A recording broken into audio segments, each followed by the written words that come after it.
9 bladzijden, dus het is te overzien. De inzet van de zaak is voor Aruba dus vooral veel eer staatsrechtelijk van aard. Het gaat om de grenzen van de rechtsvormende taak van de rechter in de gegeven staatsrechtelijke verhoudingen. Dit is een uitdrukking die komt uit het bekende arbeidskostenforfaitarrest. En daarmee staat ook het beginsel van scheiding der machten, het legaliteitsbeginsel en het toetsingsverbod op het spel vandaag. Een tweede belangrijke thema, dat is het deel 2, dat is het concordantie-beginsel, waar ook incidentele klachten omtrent zijn geformuleerd. Ik kies in dit pleidooi niet voor een herhaling van zetten, maar voor een wat thematische behandeling van de thematiek. Ik zal af en toe wel naar de onderdelen verwijzen, dat u weet dat ik daar niet overheen ga. In deel 1 wou ik nog beginnen met de rechtsvormende taak van de rechter. En vooral het primaat van de wetgever, dat is een belangrijk punt. Deel 2 gaat over het concordantiebeginsel, dat in beide cassatieberoepen een rol speelt. Deel 3 vervolgens gaat over de omvang en de complexiteit van de ingreep in de wetgeving die nodig is voor een volwaardige openstelling van het huwelijk met alle gelijkberechtiging die daarbij komt kijken. Het Hof heeft zich in deze materie wat verslikt, om het wat huiselijk te zeggen, door te menen dat het bij zijn rechtsvormende taak kon volstaan met de enkele aanpassing van enkele artikelen van het Arubaanse BW. Wij denken dat het Hof die benodigde wettelijke ingreep wat dat betreft heeft onderschat. Dat is dus het slotdeel. Ten eerste dus de grenzen van de rechtsvormende taak van de rechter. De eerste onderdelen van het middel die bevatten rechtsklachten tegen de wijze waarop het Hof meende te kunnen voorzien in het geconstateerde rechtstekort ter zake van het huwelijk van voor personen van gelijk geslacht. Als je het oordeel van het Hof naast het arbeidskostenforfaitarrest legt, en dat heb ik maar zorgvuldig gedaan, want volgens mij is dat nog steeds het richtinggevende arrest, dan vind ik dat je moeilijk kunt ontkomen aan de conclusie dat het Hof toch minstens 3 fouten heeft gemaakt. Uit het arbeidskostenforfaitarrest wordt in ieder geval duidelijk dat de rechter niet zomaar in ieder door hem geconstateerd rechtstekort zelf kan voorzien. De rechter dient daarbij heel omzichtig, zou ik maar zeggen, te werk te gaan. Ten eerste dient de rechter daarbij preliminair een belangenafweging te maken. En ik citeer even uit het arbeidskostenforfaitarrest om welke belangenafweging gaat. In zodanige situaties dienen met inachtneming van de aard van het rechtsgebied waar de vraag rijst 2 belangen tegen elkaar te worden gewogen. Voor hetzelfde in het rechtstekort voorzien pleit dat de rechter daardoor aan de belanghebbende direct een effectieve rechtsbescherming kan bieden. Maar het tegenpleit dat in de gegeven staatsrechtelijke verhoudingen de rechter bij zulk ingrijpen in de wettelijke regeling een terughoudende opstelling past. U zult begrijpen dat ik denk dat de tweede situatie zich hier voordoet. Heel instructief is een artikel van de voormalige president van uw raad, de heer Martens. Het was een afscheidsrede waarin hij dit arrest eigenlijk centraal stelt en de rechtsvormende taak van de rechter. Het is een buitengewoon scherpzinnige analyse van de rechtspraak van de Hoge Raad en ook een samenvatting van de eerdere jurisprudentie daarover. De eerste stap die Martens noemt is niet zo interessant. Ik denk dat het gemeenschappelijke hof dat wel heeft gezien. De rechter moet nagaan of het buiten toepassing laten van het artikel niet voldoende is. Maar de tweede stap die bestaat uit die belangenafweging die ik dat net noemde. En dat is toch wel vrij cruciaal. En die wordt door het Hof in de bestreden overweging gewoon overgeslagen. Dus dat is de klacht van het eerste onderdeel. De tweede fout die het Hof naar de mening van Aruba begaat is eigenlijk een interpretatiefout, ofwel een ongerijmdheid. Het Hof doet het eigenlijk voorkomen dat het voorzien in het rechtstekort in dit geval een technisch ongecompliceerde kwestie is en niet afhankelijk is van verder te maken rechtspolitieke keuzes. Dat staat letterlijk in rechtsoverweging 2.61. En klaarblijkelijk zag het Hof daarin ook een legitimatie, een vrijbrief, om in dat rechtstekort te voorzien. Want dat is ook een van de aanknopingspunten die de Hoge Raad in dat arbeidskostenforfait maakt in 1999. Maar ja, dat is toch een beetje merkwaardig, want even verderop zegt het Hof met zoveel woorden, ja, het is toch een hele gevoelige rechtspolitieke kwestie. Vandaar dat het Hof zich kan voorstellen dat de cassatieboet wordt ingesteld. Dus daar zit ook een ongerijmdheid in. Maar het is natuurlijk duidelijk dat het inderdaad ook alle publiciteit en alles wat er gaande is in Aruba en Curaçao, over de onrust, over de invoering van het huwelijk voor personen van gelijk geslacht, dat het wel degelijk een maatschappelijk gevoelige kwestie is. En niet technisch ongecompliceerd, zoals het Hof meent. Het gemeenschappelijk Hof miskent in dit verband dat de beoordeling van zo'n vraagstuk nu juist bij uitstek is voorbehouden aan de wetgever. De wetgever is namelijk bij uitstek geëquipeerd om overwegingen die afhankelijk zijn van overheidsbeleid en politieke keuzes gewoon te toetsen en zeg maar te wegen en daar een besluit in te nemen. Daarbij heeft de rechter niet tot taak de waarde van het maatschappelijk debat omtrent de daarbij betrokken belangen naar eigen inzicht vast te stellen. Dat heeft uw raad ooit vastgesteld in een arrest uit 2004. Laat staan dat een rechter zijn eigen belangafweging daarin kan voor in de plaats kan stellen, voor die van de wetgever. Dus dit gaat allemaal veel te ver. Ik heb in mijn voetnoten bij deze alinea verwezen allemaal jurisprudentie van de Hoge Raad. U kunt dat rustig nakijken. Het gaat wat te ver om dat allemaal hier op te noemen. De derde rechtsklacht, dat is wat mij betreft ook een beetje de crux van het middel, luidt dat het Hof in de bestreden overweging het primaat van de wetgever heeft miskend. En de daarmee samenhangende rechtelijke terughoudendheid heeft veronachtzaamd.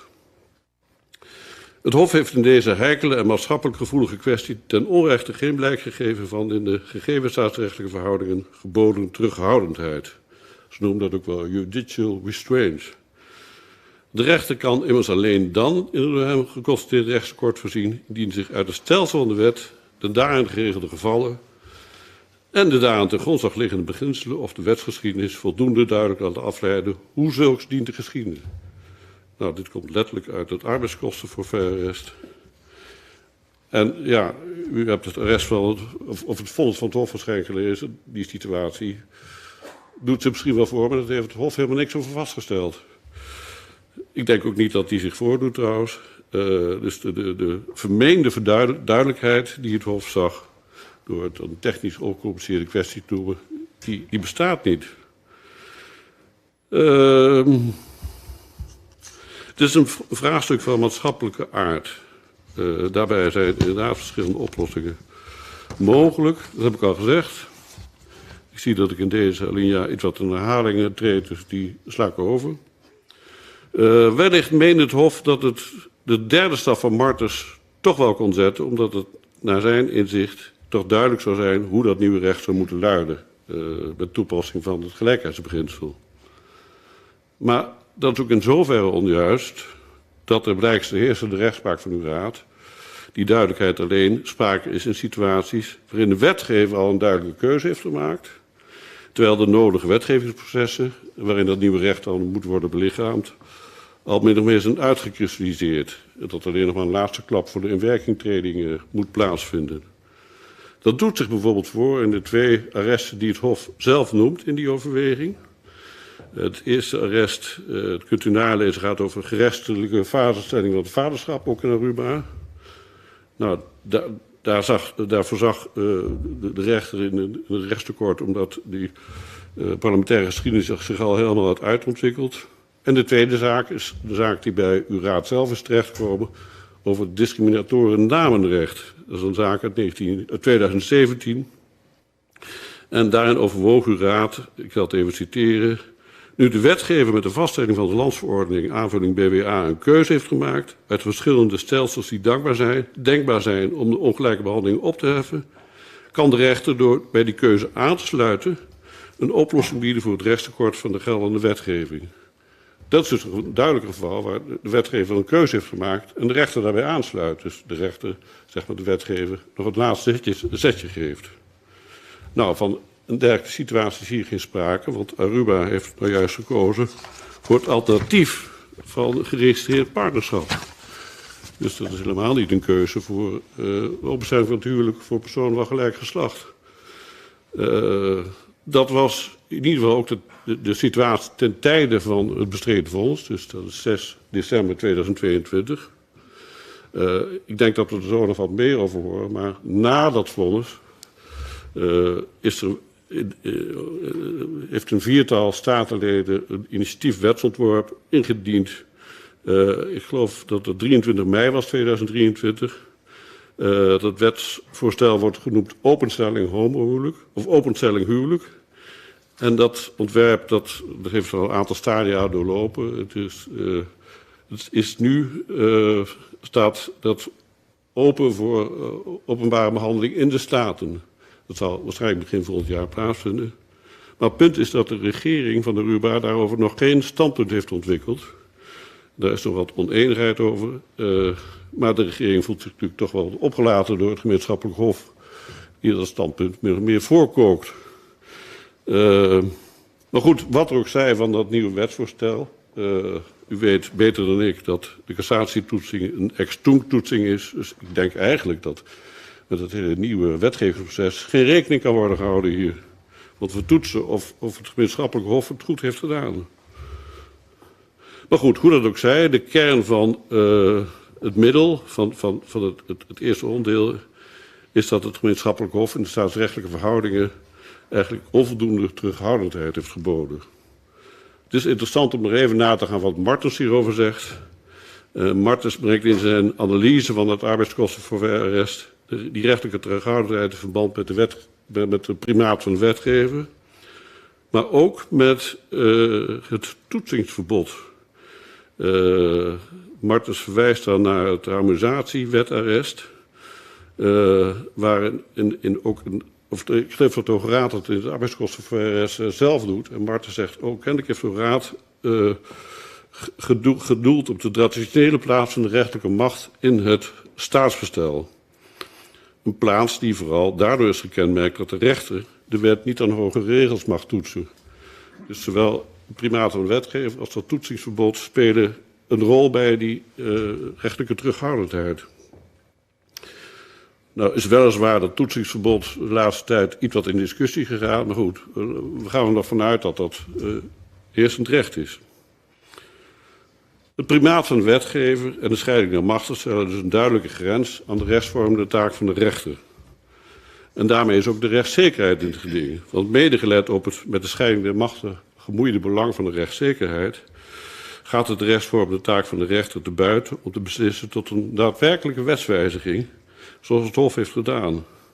Het gaat hier dus niet zoals in de Urgenda-zaak, die kent meneer Vermeulen goed, over een bevel tot wetgeving, maar tot een daadwerkelijk ingreep in de wetgeving. Dat gaat heel wat verder dan in de Urgenda-zaak natuurlijk. En daarvan zeggen, ja, het is aan de wetgever om te beslissen of een dergelijke wetswijziging gerechtvaardigd is en hoe die dan vorm dient te krijgen. En daar is dat Hof toch wel heel ver in gegaan door te denken, ik kan dat zelf wel vormgeven door een paar artikelen helemaal anders in te vullen. Ik rond dit stuk van mijn pleidooi af met de volgende wat huiselijke samenvattingen. Het Hof is dus met andere woorden op de stoel van de rechter gaan zitten en heeft zich geen rekenschap van gegeven dat die stoel al bezet is door een andere staatsmacht. Aldus heeft het Hof het staatsrechtelijk begrip van scheiding der machten miskend, of althans geweld aangedaan. En die stoel blijkt het Hof ook helemaal niet te passen. Dat is het derde deel van mijn betoog. Er is ook kritiek geuit op dit vonnis door enkele gerenommeerde staatsrechtelijke geleerden. Ik heb in mijn voetnoot een verwijzing naar een artikel van Rijn en de Wit. Dat kunt u vinden in het Caribisch Juristenblad. Het lijkt erop, dat heb ik al eerder gezegd, dat het Hof toch rekening heeft gehouden met een cassatieberoep. Want het gaat hier om een maatschappelijk zeer belangrijke en omstreden kwestie. Het is wenselijk dat indien casatie wordt ingesteld, de hoogste rechter van de RUMA zich hierover uitlaat. En dat bent u. Het tweede thema wat ik aan wil snijden, komt gedeeltelijk aan de orde in het principale beroep en gedeeltelijk ook in het principale beroep. Dat is het mooie leerstuk van de concordantie van rechtspraak. Ik ga het niet allemaal herhalen wat ik heb geklaagd. In subonderdeel 1.2 van het voorwaardelijk incidentele middel klaagt over de toepassing van dat concordantiebeginsel. Ik ga eerst even heel kort uitleggen, zeer kort, want u kent de rechtspraak beter dan ik, wat het beginsel van concordantie van de rechtspraak inhoudt. Dat is echt nodig om vervolgens te weerleggen waarom de redenering van Fundation niet deugt. Het beginsel van rechtspraak houdt heel kort gezegd in dat concordantie van rechtspraak, dat de burgerlijk recht van alle gebieden van het Koninklijk Rijk zoveel mogelijk op overeenkomstige wijze moet worden uitgelegd. De nadruk ligt op zoveel mogelijk, want het beginsel brengt volgens de bevestigde rechtspraak van uw raad mee dat ontwikkelingen die zich in de Nederlandse rechtspraak voordoen niet zomaar één op één kunnen worden overgeplant of door moeten werken in de Antilliaanse samenlevingen. Dit onder meer indien sprake is van een duidelijk verschil in maatschappelijke opvattingen. Of de wetgever van het betrokken land een welbewuste keuze heeft gemaakt voor een afwijkend regime. De voetnoten zijn allemaal verwijzingen naar rechtspraak erover. Het concordantiebeginsel heeft grenzen in de wetgevingsautonomie van de landen van het Koninkrijk, zoals zeker De Haan dat heel kernachtig heeft uitgedrukt in een artikel in 2020. Wat is nu het standpunt van Fundation? Fundation gaan ervan uit dat het concordantiebeginsel moet worden verbonden met artikel 43 lid 2 van het statuut. En daarin is bepaald dat het waarborgen van fundamentele rechten een aangelegenheid is van het Koninkrijk. Op het eerste zou je zeggen, daar zit er wat in. Maar wat is nu het concordantiebeginsel? Het concordantiebeginsel is een rechtelijke interpretatieregel van interregionaal privaatrecht. Dat beginsel heeft in principe niks te maken met het staatsrechtelijk beginsel van artikel 43 lid 2, het waarborgen van fundamentele rechten, want dat is een toezichtstaak van de overheid, van het Koninkrijk. Dus dat is een taak van de wetgevende macht en het parlement.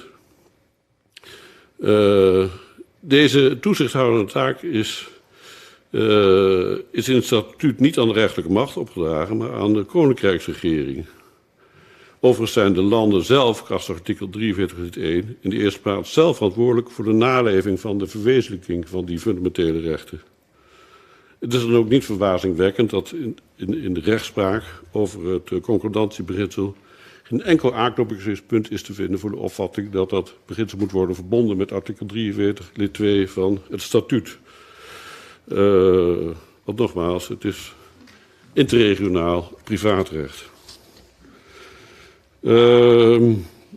Afgezien daarvan denk ik dat dat eerste onderdeel van het voorwaardelijk incidentele middel ook faalt om een aantal andere redenen. Ik heb dat in mijn schriftelijke toelichting wat uitgebreider uitgewerkt. Ik stip het hier alleen maar aan om wat herhaling van zetten te voorkomen.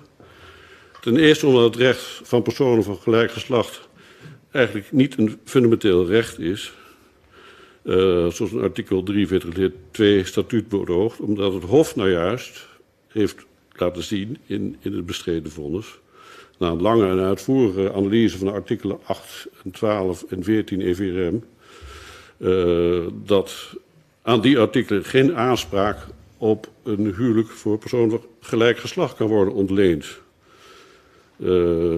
Dus dat is iets. Natuurlijk is het gelijkheidsbeginsel wel een fundamenteel recht, maar het huwelijk tussen mensen van gelijk geslacht is niet een fundamenteel recht. Ten tweede faalt het middel omdat het feitelijk grondslag te missen, want het Hof lijkt in rechtsoverweging 2.5 alleen maar een inleidende overweging te maken. Maar ik geef toe, die overweging is iets wat duister geformuleerd. Het kan best zijn dat het Hof toch, of dat Fundation een goede lezing geeft van die bestreden overweging. En dan is mijn verweer dat de klacht dan toch ongegrond is, omdat uw raad in het arrest van 2007 toch al een heel afgewogen uitleg heeft gegeven en oordeel heeft gegeven over het huwelijk voor personen van gelijk geslacht en heeft geoordeeld dat dat concordantie niet met zich meebrengt, dat dat ook in Aruba en Curaçao moet gelden. De Leidse hoogleraar IPR destijds was het in zijn commentaar op dit arrest in Ars Equi met het oordeel eens en verbond die uitleg aan het primaat van de wetgever. Het concordatiebeginsel laat ruimte voor rechtsverscheidenheid, zegt hij. Het is aan de overzeese wetgever om te beslissen of de lokale cultuur de invoering van dit opengestelde huwelijk verdraagt. En zo waakt het concordatiebeginsel voor juridisch imperialisme. Aldus deze hoogleraar. Het bestreden vonnis is nou juist wel een blijk van de genoemd juridisch imperialisme. Het spijt me dat ik u daar een beetje mee plaag.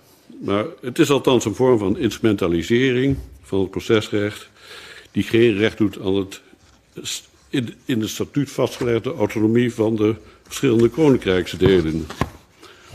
Een instrumentalisering van het procesrecht, dat wil zeggen dat het Hof zijn rechtsvormende taak instrumenteel inzet om een politiek doel te verwezenlijken. Bert van Schaik heeft daar een mooi artikel over geschreven in de TCR van 2023. De instrumentalisering betekent niet alleen een oneigenlijk gebruik van het burgerlijk procesrecht, maar tast ook de neutraliteit van de rechter aan. Want door middel van de instrumentalisering kunnen allerlei partijen de rechter voor een kaartje spannen, zoals dat van een politiek doel. De rechter wordt dan in de rol gedrukt van een belangenbehartiger. Daarmee dreigt ook het gevaar van de ondermijning van een van de hoofdpilaren van de rechtsstaat, namelijk de scheiding der machten en de onpartijdigheid van de rechter. Ik citeer even Bert van Schaik. De partijdige rol waarin zulk procesrecht de rechter onvermijdelijk dwingt, laat zich lastig verenigen met zijn neutraliteit ten opzichte van partijen en de uitkomst van het geschil. Die neutraliteit heet de hoeksteen van het recht op een eerlijk proces, omdat het essentieel is voor het vertrouwen in en de geloofwaardigheid van de rechtspraak. Dat is denk ik heel mooi samengevat wat het gevaar is van een instrumentaliserende werking van het burgerlijk procesrecht, waarbij gewoon externe doelen worden ingezet om het procesrecht wordt ingezet om externe doelen te realiseren. Dat gaat ver. De meningen erover zijn natuurlijk wel wat verdeeld in het politieke landschap en het juridische landschap. Maar ik denk dat in dit geval goed illustreert dat het gemeenschappelijke hof zijn eigen neutrale rol wat heeft verloochend en het primaat van de wetgever heeft miskend. Het is inderdaad aan de overzeese wetgever om te beslissen of de lokale cultuur de invoering van het opengestelde huwelijk verdraagt. Nou, mijn slotdeel bestaat eigenlijk uit de opmerking die ik al eerder heb gemaakt, dat de stoel van de wetgever ook voor deze rechter te groot is gebleken. Omdat de benodigde ingreep die nodig is in de Arubaanse wetgeving om het huwelijk werkelijk helemaal open te stellen, met alle gelijkberechtigingen van doen, veel complexer is en technisch niet eenvoudig dan het Hof meende. Het Hof meent dat je zou kunnen volstaan met wijziging van 4 artikelen in het Antilliaanse burgerlijke wetboek. En daarmee heeft het Hof zichzelf schromelijk overschat als wetgever, ofwel het wetstechnisch probleem danig onderschat. Het Hof verliest uit het oog dat een volwaardige wettelijke openstelling van het huwelijk voor personen van gelijk geslacht een veel meer omvattende wetstechnische operatie vereist. En ook een aanpassing van andere delen van het BWA, van verschillende landsverordeningen en allemaal uitvoeringsregelingen. Ik heb daar in mijn procesinleiding een hele opsomming van gegeven. Dat ga ik hier allemaal niet herhalen en opnoemen, want dat wordt dodelijk saai. Maar Ik verwijs daarnaar, ter voorkoming van nodige herhaling. En daartoe, dat zie je maar weer, dat zonder wettelijke grondslag een dergelijke ingreep gewoon ook natuurlijk niet gerechtvaardigd is. Er komt het legaliteitsbeginsel om de hoek kijken en de wetgever is daartoe ook niet geëquipeerd. De polstok van de rechter is gewoon wat dat betreft gewoon te kort. Om een heel treffend beeldspraak te gebruiken van A.G. Koopmans ooit. Koopmans wordt ook genoemd in het artikel van Martens als een van degenen die heel goed de verhouding tussen die staatsmachten heeft uitgelegd en de beperking in de rechtsvormende taak van de rechter heeft uitgelegd. Dus ik verwijs graag nog eens naar dat artikel. Het is dus aan de wetgever om een dergelijke ingrijpende wetgeving, als hier aan de orde is,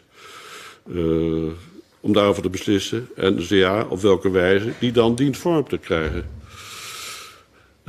Wat dat betreft verwijs ik nog even naar een uitspraak van uw raad in 2018. Staat ook in de voetnoten.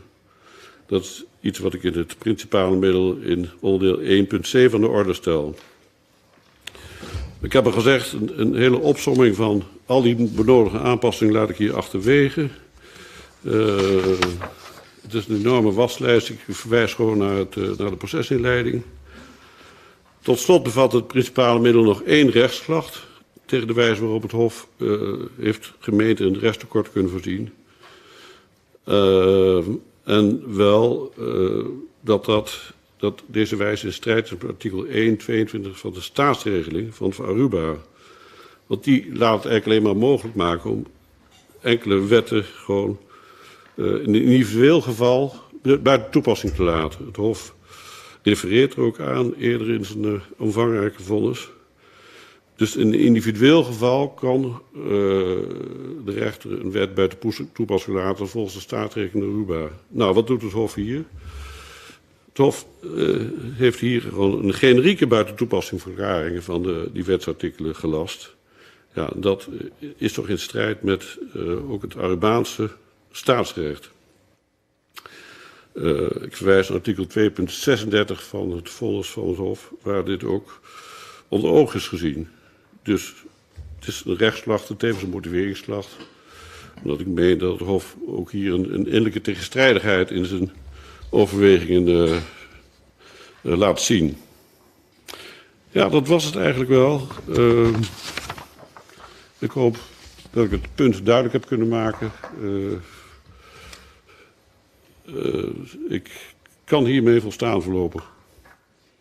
Dank u wel, meneer Hering. Inderdaad, precies binnen de tijd. En dank ook voor de omvloerste wijze waarmee u de voorzitter confronteert met een uitlating in een vroege hoedanigheid.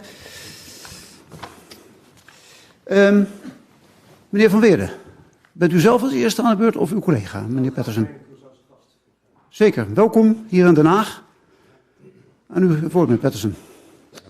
Het is voor mij, Pietersen, het is voor mij een vuurloop. Ik ben advocaat, ik ben nog nooit bij de Hoge Raad geweest. Ik ben nooit verder gekomen dan het bestuderen van arresten van de Hoge Raad. Maar misschien wonder u al uw zaak, hoeft u ook nooit naar de Hoge Raad? Ja, wie weet. In ieder geval, namens het land wil ik een aantal punten naar voren brengen. En mijn collega, meneer Verweerde, die gaat er ook op in. Ik ben bang, of ik ben niet bang, maar ik constateer dat het misschien anders gezegd, maar toch wel een beetje herhaling is van wat mijn voorganger naar voren heeft gebracht. Maar ik vraag u daar geduld mee te hebben als het te veel herhaling wordt. Maar dat zal het niet zijn, denk ik. In deze wens het land in de eerste plaats te benadrukken dat het eerbiedigen en garanderen van ieders grondrechten voorop staat. De staatsregeling legt enkel schriftelijk vast wat voor ons allen niet meer dan normaal is. Indachtig deze vooropstelling zou wellicht de vraag kunnen opkomen waarom het land zich toch,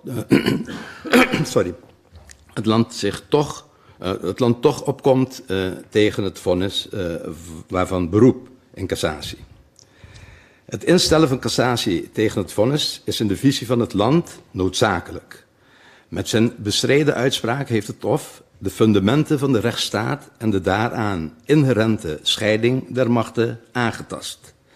Het in cassatie bestreden vonnis houdt, naar de mening van het land, niet, althans in onvoldoende mate, rekening met het complexe samenspel van maatschappelijke, politieke en juridische factoren. Factoren die maken dat het land op dit moment niet tot het openstellen van het huwelijk voor personen van hetzelfde geslacht over kan gaan. Het vaststellen dat enig feit of omstandigheid of een wet in strijd is met de staatsregeling, brengt nog niet met zich dat de rechter op de stoel van de wetgever mag gaan zitten. Terughoudendheid, en dat hebben we de voorgaande pleiter ook uitgebreid horen betogen, de terughoudendheid van de rechter is daarbij op haar plaats. Dit geldt te meer indien het, zoals het Hof dit correct heeft verwoord, om een maatschappelijk zeer belangrijke en omstreden kwestie gaat, zoals dat is bij het huwelijk waar het vandaag over gaat. Want dat in Curaçao, evenals in het merendeel der landen in de wereld het geval is, daar kunnen we het allemaal heel goed mee eens zijn. Vandaag lijkt het me. Ik refereer bijvoorbeeld naar een recente uitspraak van het Hoge Rechtshof in India, waarin ook is geoordeeld dat die kwestie aan de wetgever overgelaten moet worden. Het vaststellen dat enig feit of omstandigheid, dat heb ik al gezegd, met deze vaststelling verhoudt zich het dictum van het bestreden vonnis niet. Met het vonnis wordt het wetgevingsproces van de formele wetgever doorkruist.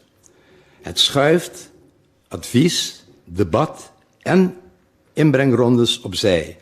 Afweging van belangen door onze volksvertegenwoordiging, onze hoge colleges van advies, onze ambtelijke adviseurs en onze bestuurlijke besluitvorming rondom het wetgevingsproces worden allemaal buiten spel gezet door het Hof vonnis.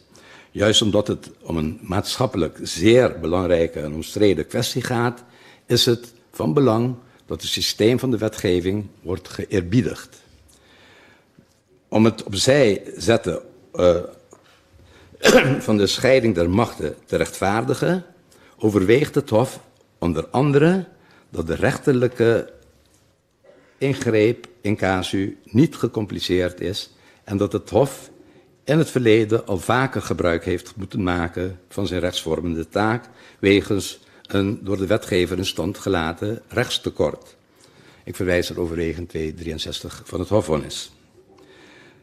De gevallen die door het Hof zijn genoemd zijn en die, aldus het Hof, een bepaalde precedent hebben geschapen voor de rechtsvormende taak van de rechter, zijn echter niet vergelijkbaar met de onderhavige casus. Die zaken waren minder complex en minder maatschappelijk ingrijpend en niet beduidend en met beduidend minder verstrekkende maatschappelijke gevolgen. In het geval van de gerechtelijke vaststelling van het vaderschap bijvoorbeeld, ook zojuist is genoemd, lag er al een door de regering gedragen initiatiefwetsontwerp op tafel. En dit was ook zelfs al aan de Raad van Advies voorgelegd. De zaken waar het Hof zijn rechtsvormende legitimiteit uit meent te kunnen halen, lagen maatschappelijk niet zo gevoelig en waren van een geheel andere aard met een beperkter juridisch bereik en doorwerking. Er bestond geen maatschappelijke ophef, CQ, discussie over die kwesties. In het onderhavige geval is dat geheel anders. Daarbij geldt voorts dat in tegenstelling tot hetgeen het Hof overwogen heeft, in alle redelijkheid niet volgehouden kan worden dat de wettelijke ingrepen die plaats zullen dienen te vinden, indien het huwelijk tussen personen van gelijk geslacht zijn intrede zou maken in Curaçao, niet een gecompliceerde zal zijn. Het Hof heeft zich vrij selectief gericht op het burgerlijk wetboek, terwijl het instituut huwelijk in meer wetgeving zijn doorwerking heeft. De Nederlandse geschiedenis over de openstelling van het huwelijk voor paren van gelijk geslacht leert al dat het complexer is dan door het Hof is voorgesteld. Zo zal bijvoorbeeld ook aandacht besteed moeten worden aan de ambtenaar van de burgerlijke stand, die als hij het hofvonnis zou opvolgen, zich geconfronteerd zal zien met een strafrechtelijk probleem. Daar heeft het Hof helemaal geen oog voor gehad. De interpretatie van het Hof van het monogamie-artikel, artikel 133 van het BW, impliceert een inbreuk op de bevoegdheden van de andere twee machten in de trias politica. De suggestie dat het monogamie-artikel 133 BW genderneutraal zou moeten worden gelezen, mag of moet worden gelezen, zoals het Hof dat heeft verwoord in zijn vonnis, is een wijziging die eigenlijk bij landsverordening dient te geschieden. Als het door het Hof toegepaste wijze van rechtspreken zich voortzet, kan het worden dat ook de lagere rechtspraak zich geroepen zal voelen om bijvoorbeeld het monogamie-artikel om te zetten in een polygamie-artikel, zonder dat de andere machten die geroepen zijn om het maatschappelijke en politieke debat over zulke onderwerpen te voeren, in staat worden gesteld dit debat ook daadwerkelijk te voeren. De machten zijn gehouden, de drie machten zijn gehouden om de trias politica natuurlijk in balans te houden. En dat is door het Hof over het hoofd gezien. Deze beschouwing is aangevangen met de constatering dat het land de grondrechten respecteert. In principe past hier geen evenwel of een maar bij. Om die reden maken wij namens het land ook nog de navolgende kanttekeningen. Deze kanttekening is ingegeven omdat men pleegt te vergeten dat met de invoering van sommige mensenrechten een gradueel proces is gemoeid.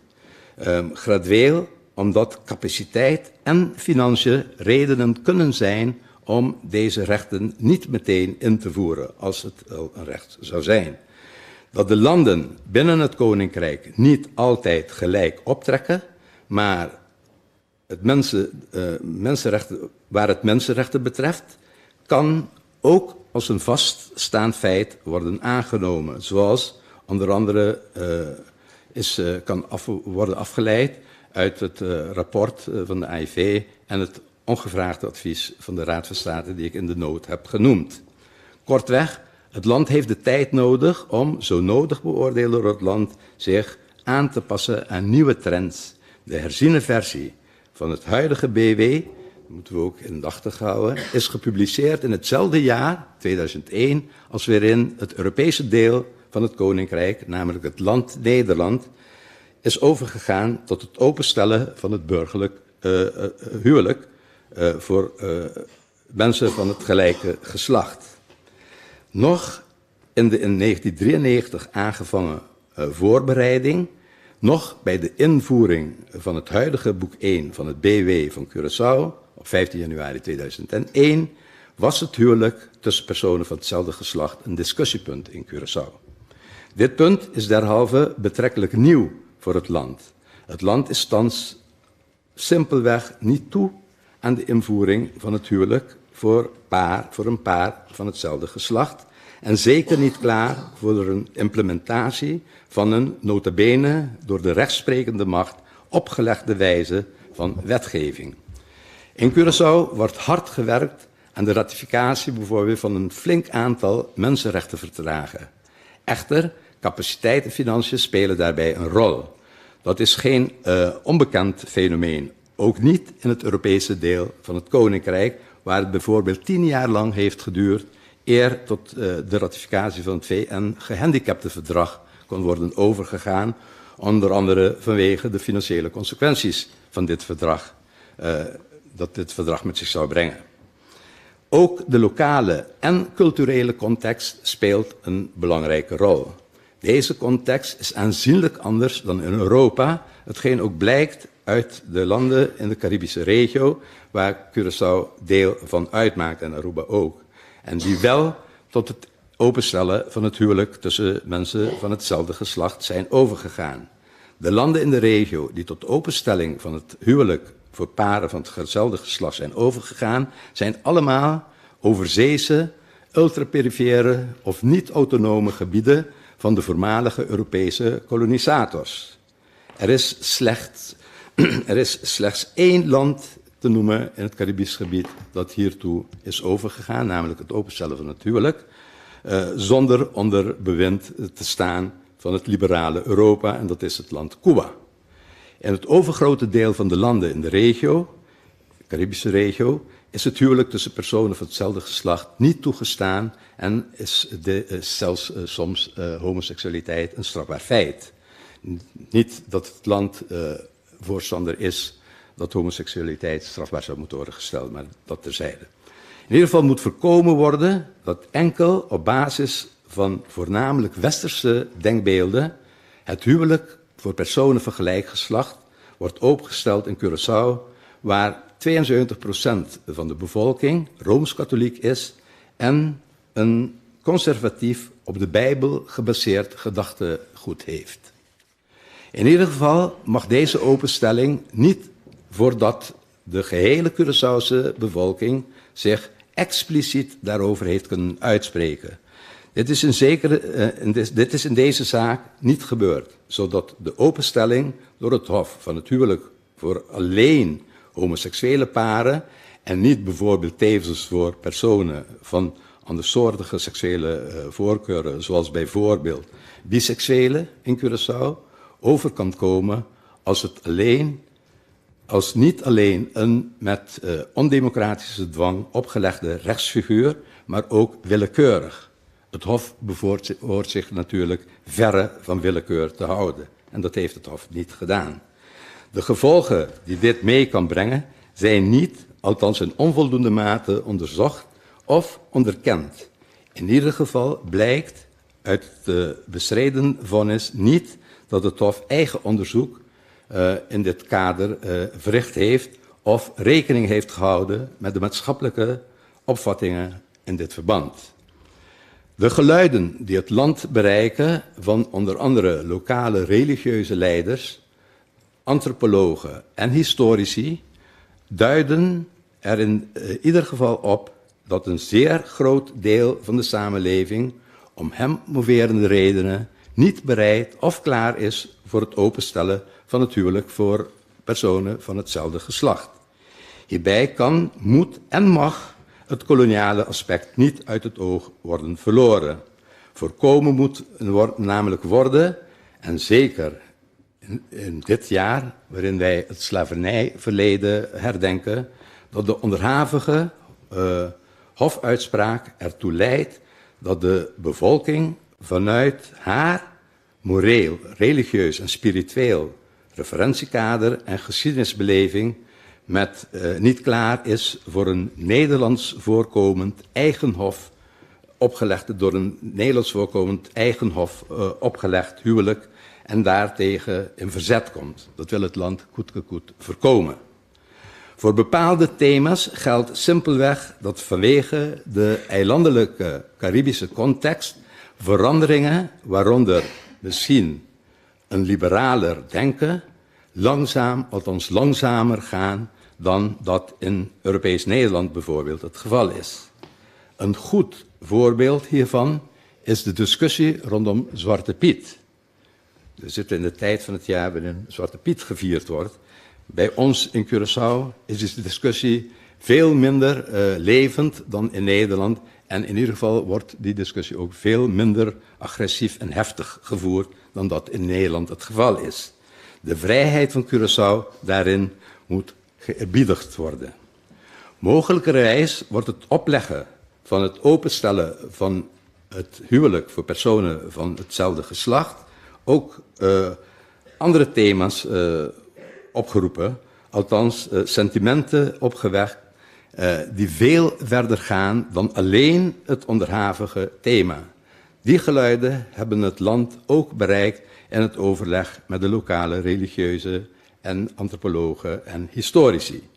Verder dient overwogen te worden of wij reeds nu de bestuurlijke capaciteit in huis hebben om de gevolgen van de openstelling van het huwelijk voor mensen van gelijke geslacht op deugdelijke wijze in onze wetgeving te verwerken. Het mogen, als het van algemeen bekendheid worden verondersteld, dat er vanwege capaciteitsproblemen een scheefgroei gaande is in onder andere de rechtshandhavingsketen in Curaçao. Dit is van algemene bekendheid. Dit zijn overwegingen van bestuurlijke aard die volgens het land te min in ogen zou zijn genomen door het Hof. Dit zijn overwegingen die niet terug te vinden zijn in het bestreden vonnis. Dit is niet verwonderlijk, omdat het complexe afwegingen zijn van bestuurlijke aard waar het Hof niet of onvoldoende aandacht aan besteed heeft, wellicht omdat een rechter daar geen of onvoldoende zicht op heeft of voor geëquipeerd is. In deze discussie speelt ook dat conform artikel 39 statuut, kort gezegd, de landen in het Koninkrijk het burgerlijk recht zoveel mogelijk op overeenkomstige wijze dienen te regelen. Dit betekent evenwel niet dat regelingen één op één dienen te worden overgenomen uit Nederland of andersom, wat vaak vergeten wordt. Of dat er geen ruimte is voor het opnemen van de lokale context in de wetgeving van de afzonderlijke landen van het Koninkrijk. Zo kan in dit verband artikel 1, 408 BW voor Curaçao als een goed voorbeeld dienen. Dat is een bepaling die betrekking heeft op het veel voorkomende verschijnsel in Curaçao, dat een man, bij vrouwen is het anders, veel buitenvrouwen erop nahoudt, concubines. Dus dat is een bepaling die gericht is op dat fenomeen en dat is de pure lokale context wat verwerkt is in het BW. Ook moet dit worden vergeten dat de partijen die de huidige regering vormen zich tijdens hun verkiezingscampagne duidelijk hebben uitgesproken tegen het openstellen van het huwelijk tussen personen van hetzelfde geslacht. De door deze partijen in de verkiezingen behaalde monsterzege mag zeker als een instructie van het volk van Curaçao aan de regering van Curaçao worden aangemerkt. Vermeldenswaardig is tevens te benoemen dat er inmiddels door nota bene een oppositiepartij een ontwerplandverordening tot wijziging van de staatsregeling is ingediend om, kort gezegd, de verankering van het huwelijk tussen man en vrouw in de staatsregeling een feit te doen worden. Dus dat spreekt ook boekdelen. Wetgeving komt na zorgvuldige afweging tot stand in een, om wederom het Hof te citeren, maatschappelijk zeer belangrijke en omstreden kwestie geldt dat des te meer. Het betreft een complex samenspel van factoren welke het klinisch casuïstisch-juridische apparaat separaat bezien of geanalyseerd kunnen worden zoals het Hof heeft gedaan. De verschillende factoren zijn allemaal met elkaar verweven als communicerende vaten. Dus je kunt niet zomaar eentje regelen, want dan krijg je een heleboel problemen met andere ongeregelde gevallen zoals mijn voorganger ook heeft toegelegd. Zeker. Om alle voorgaande redenen staat het land voor het houden van een volksraadpleging op dit punt. Dit onderwerp is te belangrijk om het alleen aan de wetgever zelfs en helemaal niet aan de rechterlijke macht over te laten. Aan deze volksraadpleging zal het een maatschappelijke discussie moeten voorafgaan, een debat waarin het thema en diens consequenties besproken kunnen worden en dienen te worden door iedereen uit de samenleving en niet alleen tussen de bepaalde groep mensen die voorstander zijn van het homohuwelijk, om het zo uit te drukken. Voorkomen moet worden dat implementatie van wetgeving en in casu een vonnis, zeker binnen een maatschappelijk complex speelveld, zonder maatschappelijk debat en een referendum derhalve roekeloos en willekeurig en ondoordacht plaatsvindt. Ik wil het hierbij houden. Bedankt voor uw aandacht. Dank u wel, meneer Pietersen. Meneer Van Weerden. Ja, dank u wel. Ik zie u heeft een pleitnota van 6 bladzijden. U heeft natuurlijk eigenlijk samen ook een half uur, hè? Dat had u zich gerealiseerd. Ja, ik zal er snel doorheen. Was er één ding wegzetten? Nee, ik heb nog geen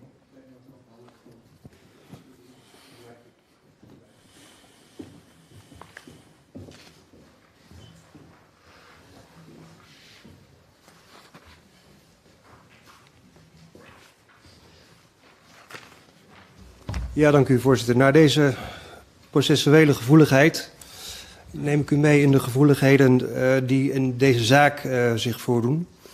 En de eerste die op het oog natuurlijk zichtbaar is, dat zijn de gevoeligheden die aan de kant van IJzeres bestaan, maar ook die aan de kant van het land bestaan. Dat heb ik in mijn voorbereiding van deze zitting meegemaakt door de gesprekken die ik heb gevoerd met mijn cliënten, met mijn collega. Confrère, ik mag, meen ik, Amies zeggen, Hering, die heeft het zojuist genoemd, kolonialisme. Er spelen meer gevoeligheden in deze zaak. Voor nu zal ik daar geen consequenties aan verbinden, maar het is wel iets dat me is opgevallen bij de behandeling van deze zaak. Wat me normaal niet zou zijn opgevallen als cassatieadvocaat, wil je tenslotte alleen maar weten wat in het dossier staat en niet wat de cliënt, de achterban, te vertellen heeft, totdat je het dossier kent. Maar goed, ik zal van wal steken, ik heb niet heel veel tijd meer, u wees me daar al op. Op diverse manieren raakt de beslissing van het Hof om in Curaçao het huwelijk open te stellen voor personen van gelijk geslacht de Curaçaose bevolking persoonlijk. Zo zullen eiseressen en een achterban zowel blij zijn als in spanning leven over hoe de Hoge Raad hier zal oordelen. Er zullen mensen zijn die zich door de woorden van het Hof hebben laten overtuigen en nu ook vinden dat personen van gelijk geslacht met elkaar mogen trouwen. Eveneens zullen er mensen zijn die het met het Hof oneens zijn vanuit de gedachte dat het huwelijk alleen kan gelden voor twee mensen van verschillend geslacht. En er zullen mensen zijn die zich door het Hof buitengesloten voelen, omdat ze niet mee hebben kunnen praten over wie met wie mag trouwen en waarom. De kernkritiek van het land Curaçao, op de beslissing van het Hof, is dat het Hof onvoldoende heeft onderkend dat de vraag naar openstelling van het huwelijk voor personen van gelijk geslacht dwingt tot een bredere gedachtenwisseling over huwelijk en familievorming. Volgens het land heeft het Hof daarom het debat ten onrechte gesloten geacht en zijn beslissing gegeven in plaats van te oordelen dat het debat in de Staten dient te worden gevoerd, zodat desgewenst de Curaçaose wetgever een regeling in het leven kan roepen. Het land werkt deze kritiek uit in de volgende twee in elkaar overlopende argumenten, die ik A en B heb genoemd. A, het Hof heeft, zeg vonnis 249, zonder hen te horen het belang van degenen die menen dat de intrinsieke waarde van het huwelijk als instituut wordt aangetast, indien het wordt opengesteld voor personen van gelijk geslacht, minder zwaar bevonden dan het belang van degenen die willen trouwen met de persoon van hun keuze, maar dat niet kunnen om de enkele reden dat die persoon van hetzelfde geslacht is. Aan de beslissing van het Hof ontbreekt hierom de visie die de niet gehoorde personen het Hof hadden kunnen geven, zodat de belangenafweging van het Hof volgens het land onvolledig is. Omdat het ondoenlijk is allen die daar belang in scheppen tot de procedure toe te laten, had het Hof moeten oordelen dat het Hof niet alle belangen correct tegen elkaar kon afwegen en had het Hof zijn beslissing niet kunnen geven. Mijn volgende argument, B. Het Hof heeft, zie vonnis 2.50, ondanks de stelling op dit punt van het land, onvoldoende stilgestaan erbij dat openstelling van het huwelijk voor personen van gelijk geslacht mogelijk de wens oproept van anderen dan personen van gelijk geslacht om met elkaar te kunnen trouwen, hoewel dat hen nu om diverse redenen niet is toegestaan. Bij het ontbreken van een regeling voor anderen dan personen van gelijk geslacht die willen trouwen met de persoon van hun keuze, maar dat nu om uiteenlopende redenen niet kunnen, is het land van mening dat de beslissing van het Hof voorbijgaat aan de complexiteit en de diepte van het debat over de intrinsieke waarde van het huwelijk en de eventueel door de wetgever te nemen beslissingen. Het Hof had deze complexiteit behoren in te zien en de discussie aan de Curaçaose bevolking over te laten. Namens het land mag ik dit toelichten. Mijn argument onder A zal ik hier samenvatten door dat partijdebat te noemen. In deze zaak heeft het land via het gerecht in eerste aanleg en het Hof een debat kunnen voeren met eiseressen over een maatschappelijk zeer belangrijke en omstreden kwestie, Dat standpunt van het Hof is al eerder aangevoerd in deze zaal en ik verwijs naar vonnis 275. Een belangrijke en omstreden kwestie die de gehele bevolking van Curaçao aangaat. En ook dat heeft het Hof gezien als we kijken naar vonnis 2.63. Het Hof is ervan uitgegaan dat deze kwestie de belangen van het land en de eiseressen overstijgt. Toch heeft het Hof besloten een beslissing te geven alleen op basis van informatie die het land en de eiseressen aan het Hof hebben verstrekt.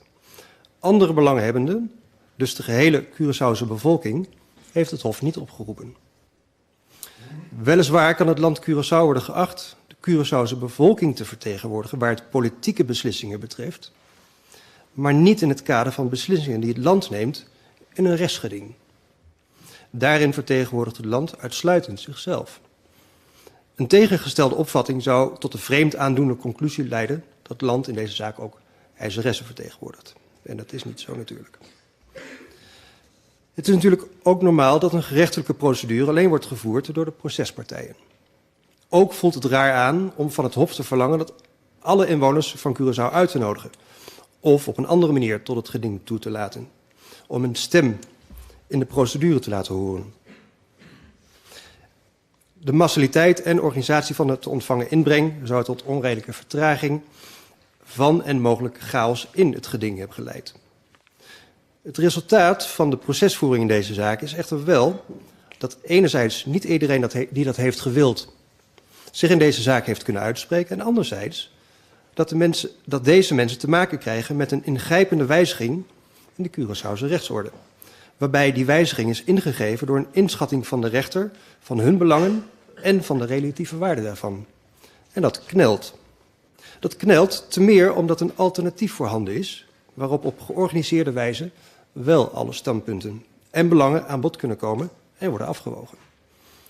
Voor situaties zoals deze is immers in de democratische samenleving die in Curaçao bestaat, de volksvertegenwoordiging, de staten in het leven geroepen. Die samen met de regering, ook wat betreft de huidige discussie, op een gepast tijdstip wetten tot stand kan brengen.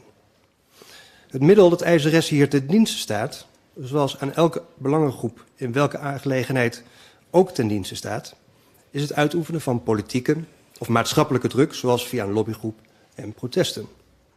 Bovendien kunnen zij hun stemrecht gebruiken.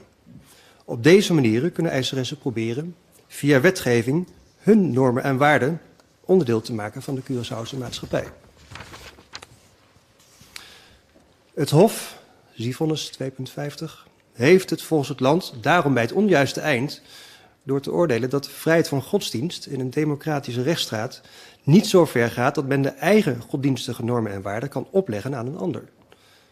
Het opleggen van normen en waarden aan een ander is tenslotte bij uitstek de werking van de democratie. Dat heet wetgeving en de wil van die ander maakt daar onderdeel van uit. Wetgeving komt immers uiteindelijk tot stand als gevolg van de wil van alle stemgerechtigden samen, het Curaçaose volk. Cynisch gezegd is een democratie de dictatuur van de meerderheid. Die spreekwoordelijke dictatuur wordt echter gerechtvaardigd doordat, ik zei het al, een ieder daarin een stem heeft. Eiseressen hebben hier tegenovergesteld dat de wetgever op het vlak van de openstelling van het huwelijk voor hun heeft stilgezeten en niet in beweging wil komen. In dat kader valt waar te nemen dat rechters wereldwijd ruimte zien om hun rechtsvormende beslissingen te geven, als wegens het uitblijven van wetgeving maatschappelijke belangen worden geschonden. Realisme dwingt dus tot de erkenning dat de rechter, de wetgever, de dictatuur van de meerderheid mag passeren. En ik zeg dat maar met aanhalingstekens. De mogelijkheid van de rechter om de wetgever al dus te passeren kent echter een grens, omdat het primaat van de wetgever moet worden vooropgesteld en omdat alleenheerschappij, en ook dat woord plaats ik tussen aanhalingstekens, alleenheerschappij door een rechter dient te worden vermeden. De wetgever, de rechter en de uitvoerende macht dienen elkaar tenslotte als separate entiteiten te blijven bestaan en elkaar in balans te houden. Anderen dan het land en eiseressen hebben bij de totstandkoming van het vonnis geen stem kunnen laten horen, hoewel de kwestie de Curaçaose rechtsorde als geheel raakt en daarmee de belangen als bedoeld in artikel 3.12 van het Curaçaose burgerlijk wetboek van de gehele Curaçaose bevolking. Per saldo heeft het Hof dus de door het Hof geformuleerde waarden en normen dictatoriaal, met een vraagteken, opgelegd aan personen die in de procedure geen stem hebben gehad en bovendien sterk andere opvattingen over de kwestie hebben dan het Hof. In een democratische rechtsstaat, die Curaçao is, overschrijdt dat de grens die geldt voor rechterlijk passeren van de rechter. En dat gaat de rechtsvormende taak van de rechter dus te buiten. En hierom kan het vonnis niet in stand blijven. Ik had u al beloofd, ik heb nog een argument dat ik B heb genoemd. En dat vat ik samen in mijn pleitnotitie onder het woord inclusiviteit. In de toelichting op brief 2, en ik heb een verwijzing naar het processtuk, daar zal ik u niet verder mee vermoeien, heeft het land kort gezegd de mogelijkheid genoemd dat het land de in de Curaçaose samenleving politiek en religieus geladen vraag of het huwelijk of een ander soort partnerschap opengesteld moet worden voor homoseksuele of andere niet-heteroseksuele paren of andere maatschappelijke of sociale nuclei in een volksraadpleging zal voorleggen aan de Curaçaose bevolking om op basis van de uitslag daarvan te bezien hoe verder in deze te handelen.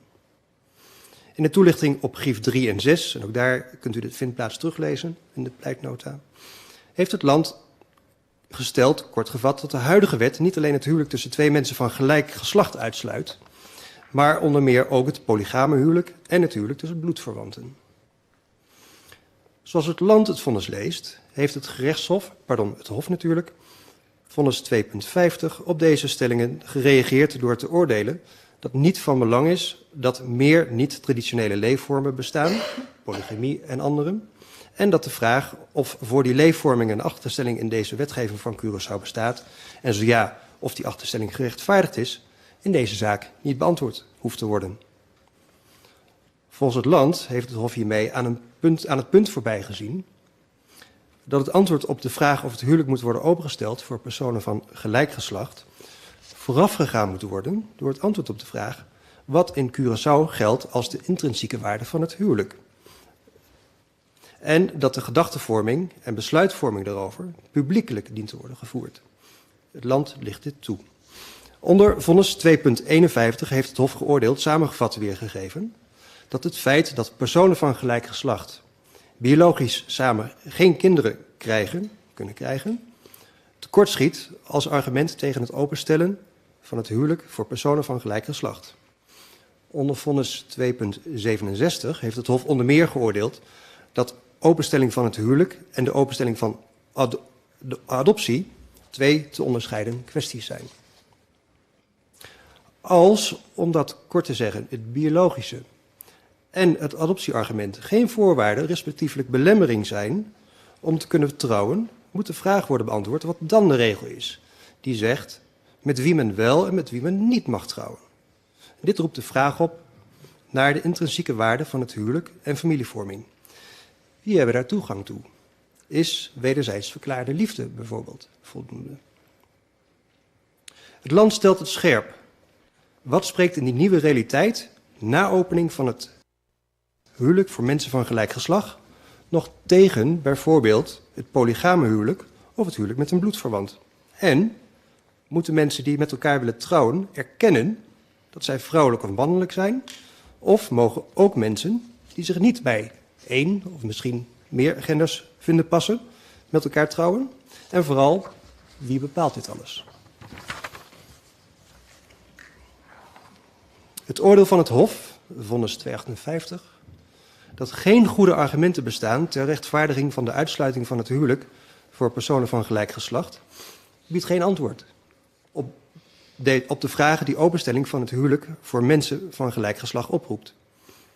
Tegelijkertijd zou openstelling door de rechter van het huwelijk voor mensen van gelijk geslacht de politieke gedachtevorming en het besluitvormingsproces over de waarde van het huwelijk beïnvloeden of kunnen beïnvloeden, terwijl de rechter bij dergelijke beïnvloeding juist vandaan dient te blijven. Naar de mening van het Hof, vonnis 263, is de rechterlijke ingreep niet technisch gecompliceerd en is de wijze waarop het huwelijk moet worden opengesteld voor personen van gelijk geslacht niet afhankelijk van verder te maken keuze van politieke aard. Met die gedachte is het Hof wat het land betreft voorbijgegaan aan de samenhang van de keuzemogelijkheden en dus aan de complexiteit en diepgang van de discussie. Dit betekent volgens het land dat alleen de wetgever na een publiek debat en niet de rechter naar eigen inzicht het huwelijk kan openstellen voor mensen van gelijk geslacht. Zojuist hebben we meester Hering horen spreken en in zijn notities onder 23, 24 en 25 heeft hij achtereenvolgens de woorden imperialisme genoemd en de neutrale rol van de rechter. En ik meen daar ook in te kunnen lezen dat misschien zelfs doorklinkt dat de rechter heeft meegeprocedeerd in deze zaak. En dat laatste is voor civilisten natuurlijk een doodzonde vanuit de rechter gezien. Wat daar ook van zij, het tekent alleen maar de gevoeligheden die in deze zaak spelen. Het imperialisme, de rol van de rechter, de mening van de niet gehoorde anderen. Al met al, het vonnis kan wat dat betreft volgens het land geen stand houden. U ziet het, ik ben op mijn laatste pagina aanbeland. Ik ga afronden. Ja, maakt u het heel kort, want u bent al 5 minuten over tijd. Hè? Excuus, ik zal snel zijn. Het burgerlijk procesrecht geeft partijen in de procedure ten opzichte van elkaar een stem. Artikel 14 van de Algemene Bepalingen der Wetgeving van de Nederlandse Antillen bepaalt in dit verband dat geen rechter bij wege van algemene verordening, dispositie of reglement uitspraak mag doen in zaken welke aan zijne beslissing onderworpen zijn.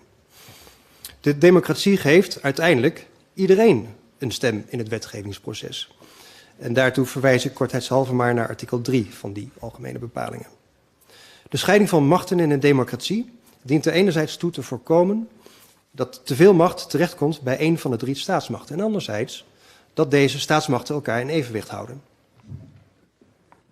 Het belang van die scheiding en dat evenwicht brengt met zich dat de rechter zijn rechtsvormende taak met de terughoudendheid dient te gebruiken. Als de Hoge Raad in deze zaak in het nadeel van eiseressen zou beslissen, zal dat vermoedelijk tot verdriet aan hun kant leiden. Menselijkerwijs kan men daar oog voor hebben. Vanuit procesrechtelijk perspectief kan men zeggen, hoe kil dat misschien ook klinkt, dat de mogelijkheid van verlies nu eenmaal bij een gerechtelijke procedure hoort. Verlies van deze zaak voor het land als entiteit zal geen emotionele gevolgen hebben. Voor de Curaçaose bevolking die tenminste deels niet in deze zaak vertegenwoordigd is, ligt dat mogelijk anders. En dat moet volgens het land zwaar worden meegewogen, omdat deze mensen niet hebben kunnen medebeslissen. Dank u wel. Dank u wel, meneer Van Weerden. Ik kijk even om me heen. Meneer Vermeulen, heeft u een inschatting hoe lang u gezamenlijk denkt te pleiten? Ongeveer schat ik zo tussen de 50 en de 55 minuten. Dat wordt dus een uur. Dan denk ik dat het verstandig is dat wij eventjes nu de benen strekken en andere noodzakelijke lichamelijke verrichtingen plegen. En dat we dus over, zeg, 5 minuten hier weer terugkomen en u dan de gelegenheid geven. Moeten we ook denk ik wat zendtijd bijboeken, want dat was misschien niet helemaal voorzien, maar alles is mogelijk. Hoor en wederhoor kent zo zijn prijs. Dan schors ik de vergadering voor pakweg 5 minuten. Dan zien we elkaar zo weer terug.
Neemt u plaats.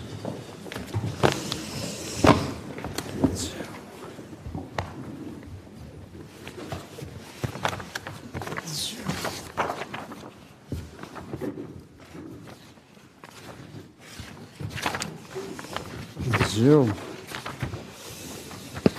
Ik heropen de zitting. En wij komen toe aan de 3 advocaten namens Fondation en Human Rights Foundation.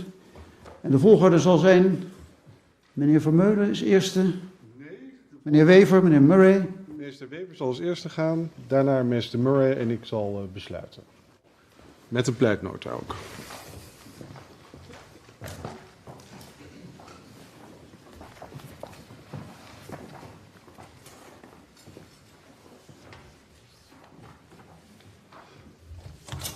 Ja.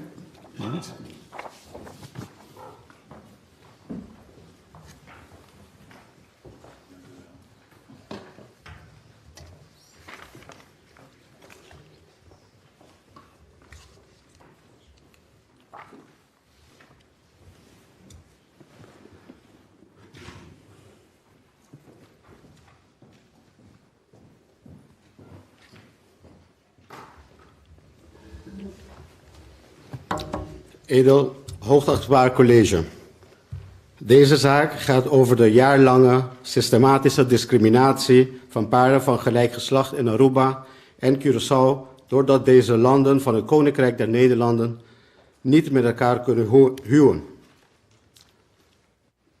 Door het burgerlijk huwelijk voor paren van gelijk geslacht open te stellen, heeft het Gemeenschappelijk Hof van Justitie deze discriminatie beëindigd. Het gaat vandaag over fundamentele rechten en belangen en om hele reële, concrete en praktische zorgen van een al kwetsbare groep mensen in beide landen. Het burgerlijk huwelijk is voor velen een kostbaar bezit. Het Hof heeft dat onderkend en benadrukt dat het huwelijk een intrinsieke, symbolische en emotionele waarde heeft die losstaat van zijn rechtsgevolgen en uitsteekt boven juridische constructies zoals het samenlevingscontract en het geregistreerd partnerschap. Het huwelijk belichaamt en symboliseert de stabiele affectieve verbintenis tussen twee personen. Onthouding van het huwelijk van paren van gelijk geslacht is een ernstige discriminatie. Gewetenloos toevlucht zoeken in het geregistreerd partnerschap betekent nog steeds discriminatie, omdat dit neerkomt op een separate but equal non-oplossing. De separate but equal doctrine is een door de rechters in de Verenigde Staten gehanteerde theorie om op racistische wijze een deel van de bevolking als tweederangs burger te bestempelen. Vandaag de dag weten we beter dat geen plaats is voor tweederangs burgers in onze samenleving. Niet in Aruba, niet in Curaçao, niet binnen dit koninkrijk. Het Amerikaanse Supreme Court raakte later wel de kern voor wat betreft de noodzakelijke openstelling van het huwelijk.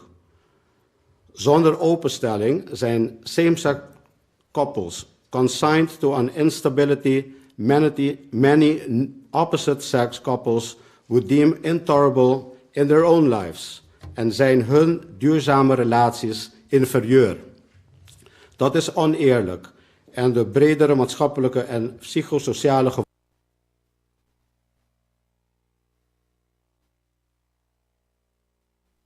gevolgen van deze achterstelling zijn groot.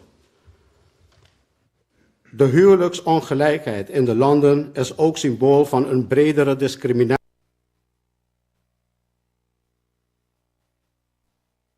Voor zorg dat paren van gelijk geslacht voor de wet gelijk zijn en niet gediscrimineerd worden. Helaas is het tegendeel in Aruba en Curaçao werkelijkheid.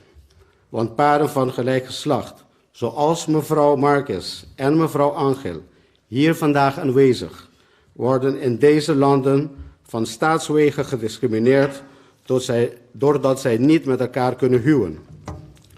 Dat resulteert er niet alleen in dat zij hun liefde voor elkaar niet kunnen bekronen met een huwelijksvoortrekking, maar dat betekent ook dat hen de verschillende juridische gevolgen van het huwelijk worden ontnomen.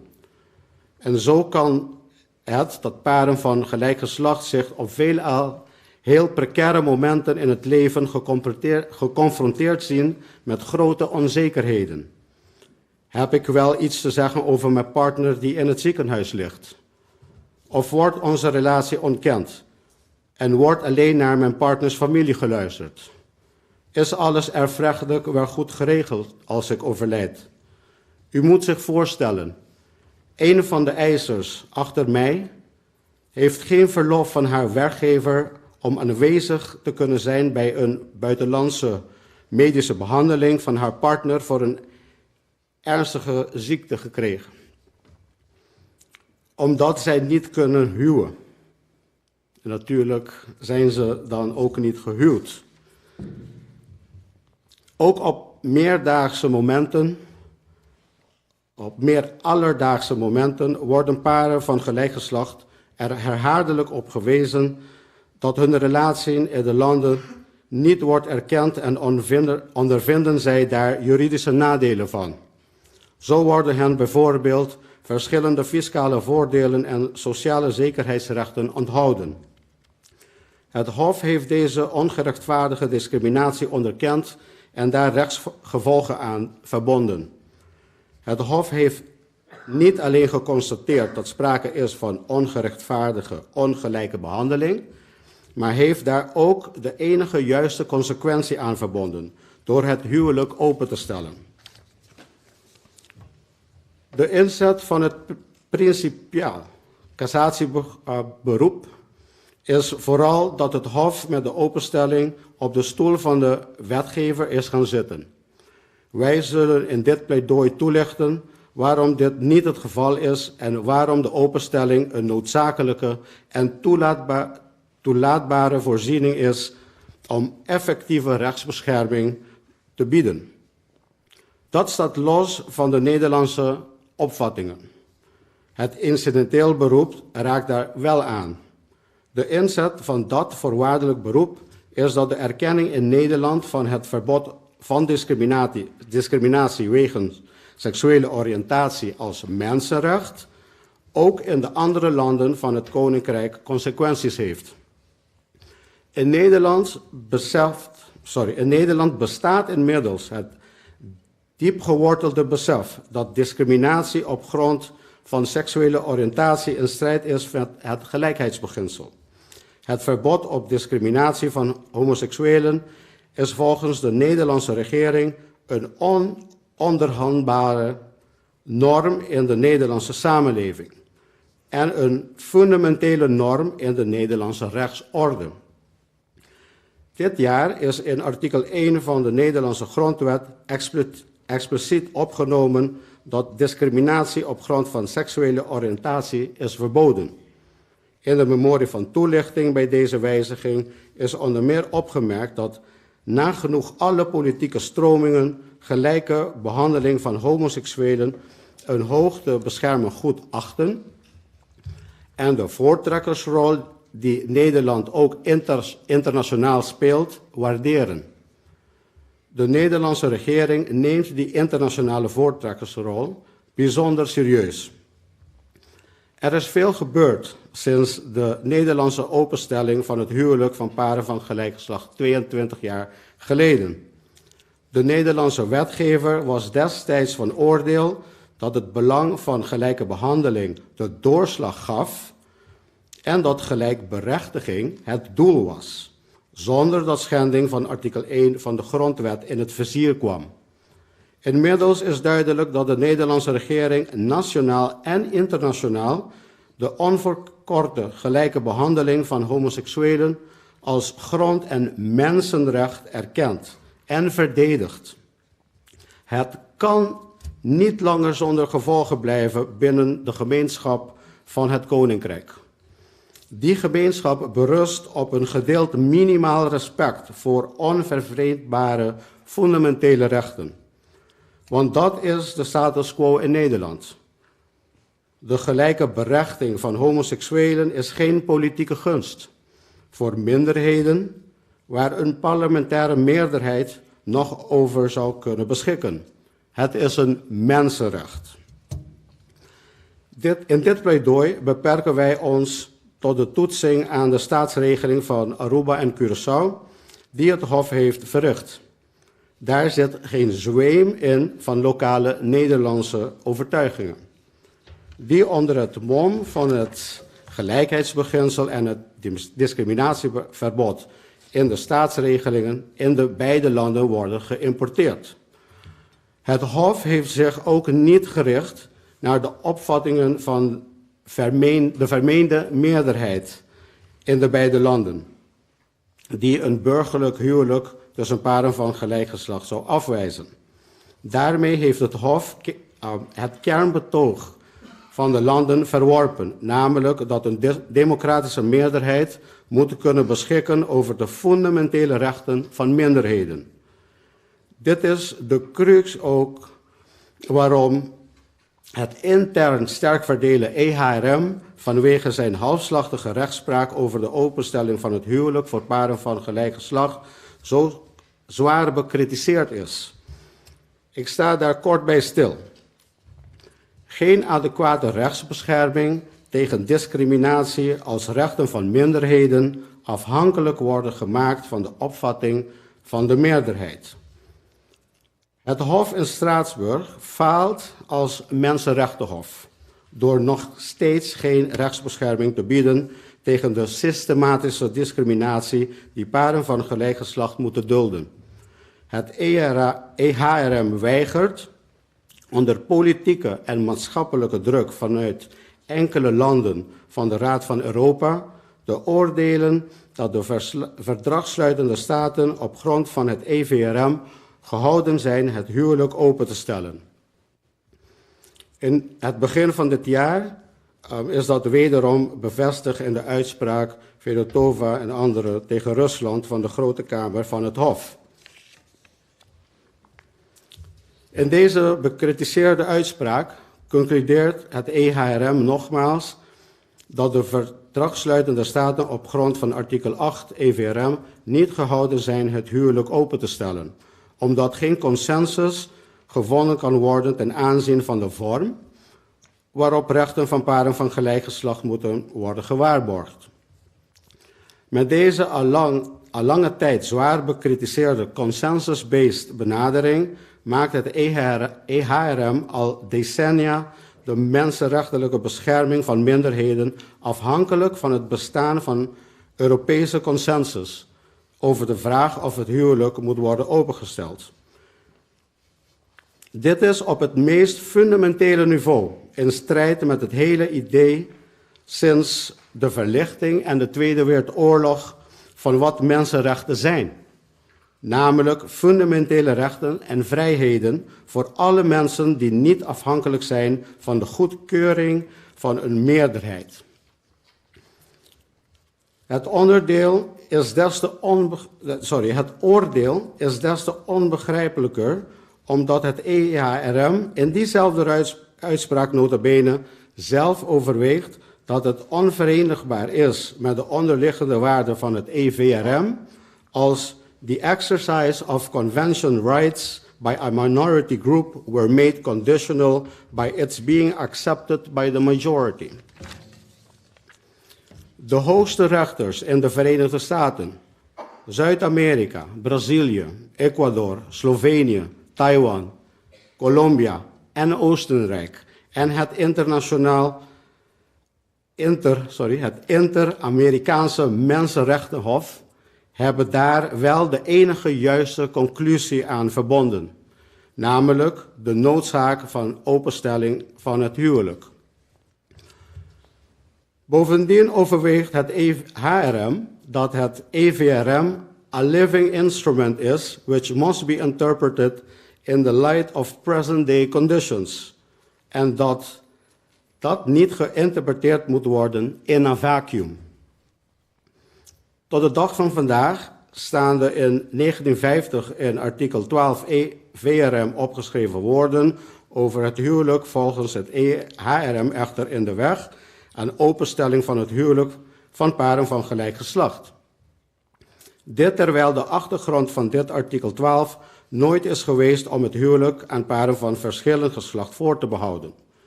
Ook toen niet. Artikel 12 EVRM is in plaats daarvan rechtstreeks overgenomen van artikel 16 van de Universele Verklaring van de Rechten van de Mens, welke bepaling in het leven is geroepen om vrouwen en religieuze minderheden gelijke rechten toe te kennen ten aanzien van het huwelijk. Bijvoorbeeld wat betreft de keuze van een huwelijkspartner. Het EHRM schiet met deze handelswijze ernstig tekort in het bieden van effectieve rechtsbescherming aan paren van gelijk geslacht.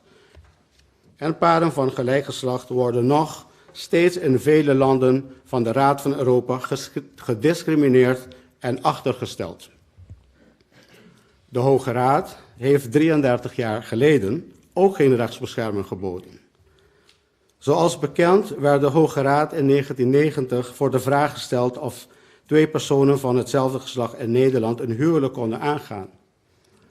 Het gerechtshof Den Haag verwierp een jaar eerder de stelling dat homofiele paren gediscrimineerd worden, doordat zij niet kunnen trouwen.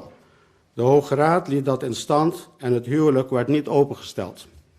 17 jaar later, in 2007, oordeelde de Hoge Raad dat een in Nederland gesloten huwelijk tussen 2 personen van gelijk geslacht moet worden erkend in Aruba. Daar ben ik u namens de Arubanen dankbaar voor.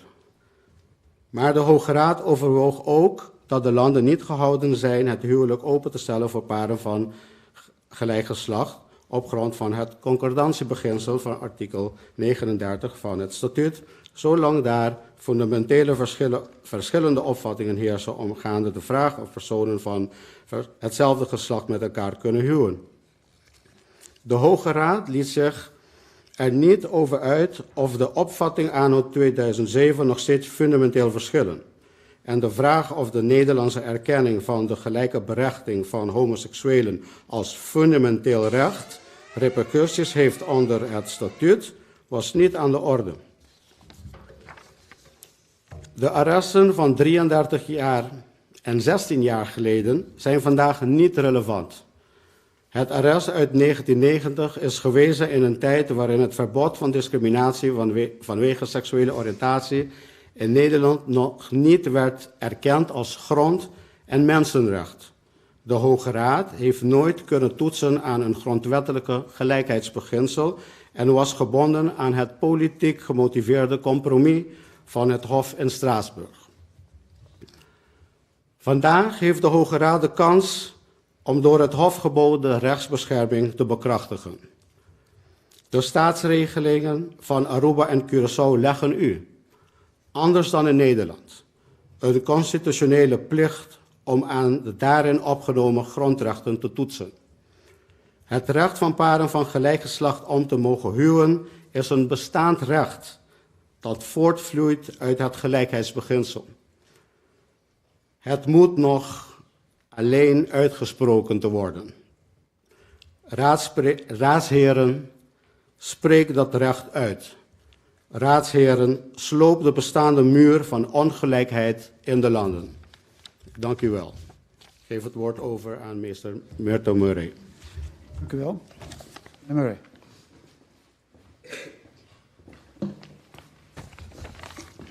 Ik laat dat laatste nog even resoneren. Raadsheren, sloop de bestaande muur van ongelijkheid in de landen. En natuurlijk is dat citaat ontleend aan Ronald Reagan, die op 12 juni 1987, staand voor de Brandenburg-Tor, de woorden uitsprak, gericht aan zijn Sovjet-ambtsgenoot Mikhail Gorbachev. Tear down that wall. Tear down that wall. En dat betekent voor Dani en Melinda, die hierachter zitten, betekent voor Giovanna en Rosanna op Aruba, dat zij de innige wens om hun liefde te bekronen door middel van een huwelijk, door u, toegewezen kregen. Tear down that wall. Ik spreek verder met u over de rechtsvormende taak van de rechter. Een groot deel van de klachten van de landen strekt ertoe dat het Hof zijn rechtsvormende taak te buiten is gegaan. Het Hof, ons Hof, zou zich hebben gewaagd aan volgens de landen technisch zeer complexe en maatschappelijk gevoelige wetgevingshandelingen. Zoals ik in dit deel van het pleidooi zal toelichten, is dat echter niet juist. Het is van belang om goed voor ogen te hebben: 1. Wat is er in deze zaak gevorderd? 2. Wat heeft het Hof op basis daarvan toegewezen? En 3. Hoe is het Hof tot die beslissing gekomen? Ik zal daarbij markeren welke vragen in cassatie nog voorliggen en welke oordelen van het Hof door de landen niet langer ter discussie worden gesteld. Om bij het begin te beginnen. Deze zaak is gestart omdat het burgerlijk wetboek in de beide landen niet voorziet in het huwelijk voor paren van gelijk geslacht. Artikel 30, lid 1 van boek 1 van het burgerlijk wetboek van Curaçao bepaalt dat een huwelijk slechts kan bestaan tussen een man en een vrouw. Deze bepaling sluit een huwelijk tussen paren van gelijk geslacht dus met zoveel woorden uit. Hetzelfde kan worden afgeleid uit artikel 31, lid 1 van boek 1 van het burgerlijk wetboek van Aruba. Dat bepaalt dat een huwelijk alleen wordt aangegaan tussen een man en een vrouw die beide de leeftijd van 18 jaren bereikt hebben. In beide landen bepaalt artikel 33 van boek 1 van het burgerlijk wetboek dat 1 man tegelijkertijd slechts met 1 vrouw gehuwd kan zijn en uiteraard andersom. Het Hof heeft het feit dat paren van gelijk geslacht in Aruba en Curaçao niet kunnen trouwen getoetst aan het fundamentele recht om niet te worden gediscrimineerd op welke grond dan ook. De restcategorie, zeg maar. Zoals dat is neergelegd in artikel 1.1 van de staatsregeling van Aruba en artikel 3 van de staatsregeling van Curaçao. Dat kon het Hof doen omdat de beide staatsregelingen geen toetsingsverbod kennen ten aanzien van grondrechten, zoals artikel 120 van de Nederlandse grondwet dat vooralsnog wel kent. Het Hof had bovendien evengoed kunnen toetsen aan het grondwettelijk verbod van discriminatie naar geslacht. Daarvan is immers sprake. Een man kan met een vrouw huwen, maar dezezelfde handeling, huwen met een vrouw, is voor een vrouw niet mogelijk, puur en alleen vanwege haar geslacht. Ons Hof heeft geoordeeld dat de wettelijke onmogelijkheid om te huwen ongeoorloofd onderscheid maakt op basis van seksuele oriëntatie. En ons Hof heeft vastgesteld dat er sprake is van gelijke gevallen die verschillend worden behandeld. Het Hof heeft vervolgens, conform de bekende grondwettelijke beperkingssystematiek, onderzocht of deze ongelijke behandeling een legitiem doel dient en of deze proportioneel is. Ons Hof heeft daarbij geconcludeerd dat dit niet het geval is. En niet zomaar, maar na een uitgebreide analyse van doeleinden die mogelijk met de ongelijke behandelingen kunnen worden nagestreefd. Het Hof heeft al dus keurig de stappen nagelopen, zoals die zijn voorgeschreven, bij het toetsen van een regel aan een grondrecht in de staatsregeling. De landen hebben in cassatie ook niet aangevoerd dat het Hof een verkeerde maatstaf zou hebben aangelegd bij het beoordelen van de gestelde ongelijke behandeling. Evenmin hebben de landen aangevoerd dat het rechtsvaardigingsgronden voor die ongelijke behandeling verkeerd zou hebben gewogen. Anders gezegd, het oordeel dat sprake is van ongeoorloofde discriminatie is nog door het land Aruba, nog door het land Curaçao in cassatie op inhoudelijke gronden betwist. Dat was in feitelijke instantie wel anders. Zo heeft het land Aruba zich op het standpunt gesteld, en ik citeer, dat artikel 31 van boek 1 geen discriminatie oplevert jegens eisers. Ik merk in de pleitnoten van geachte tegenpleiter Hering dat ze daar intussen op terug lijkt te komen. Het land Curaçao op zijn beurt heeft betoogd dat het huwelijk een instituut is voor 2 mensen van de tegenovergestelde geslachten van man en vrouw.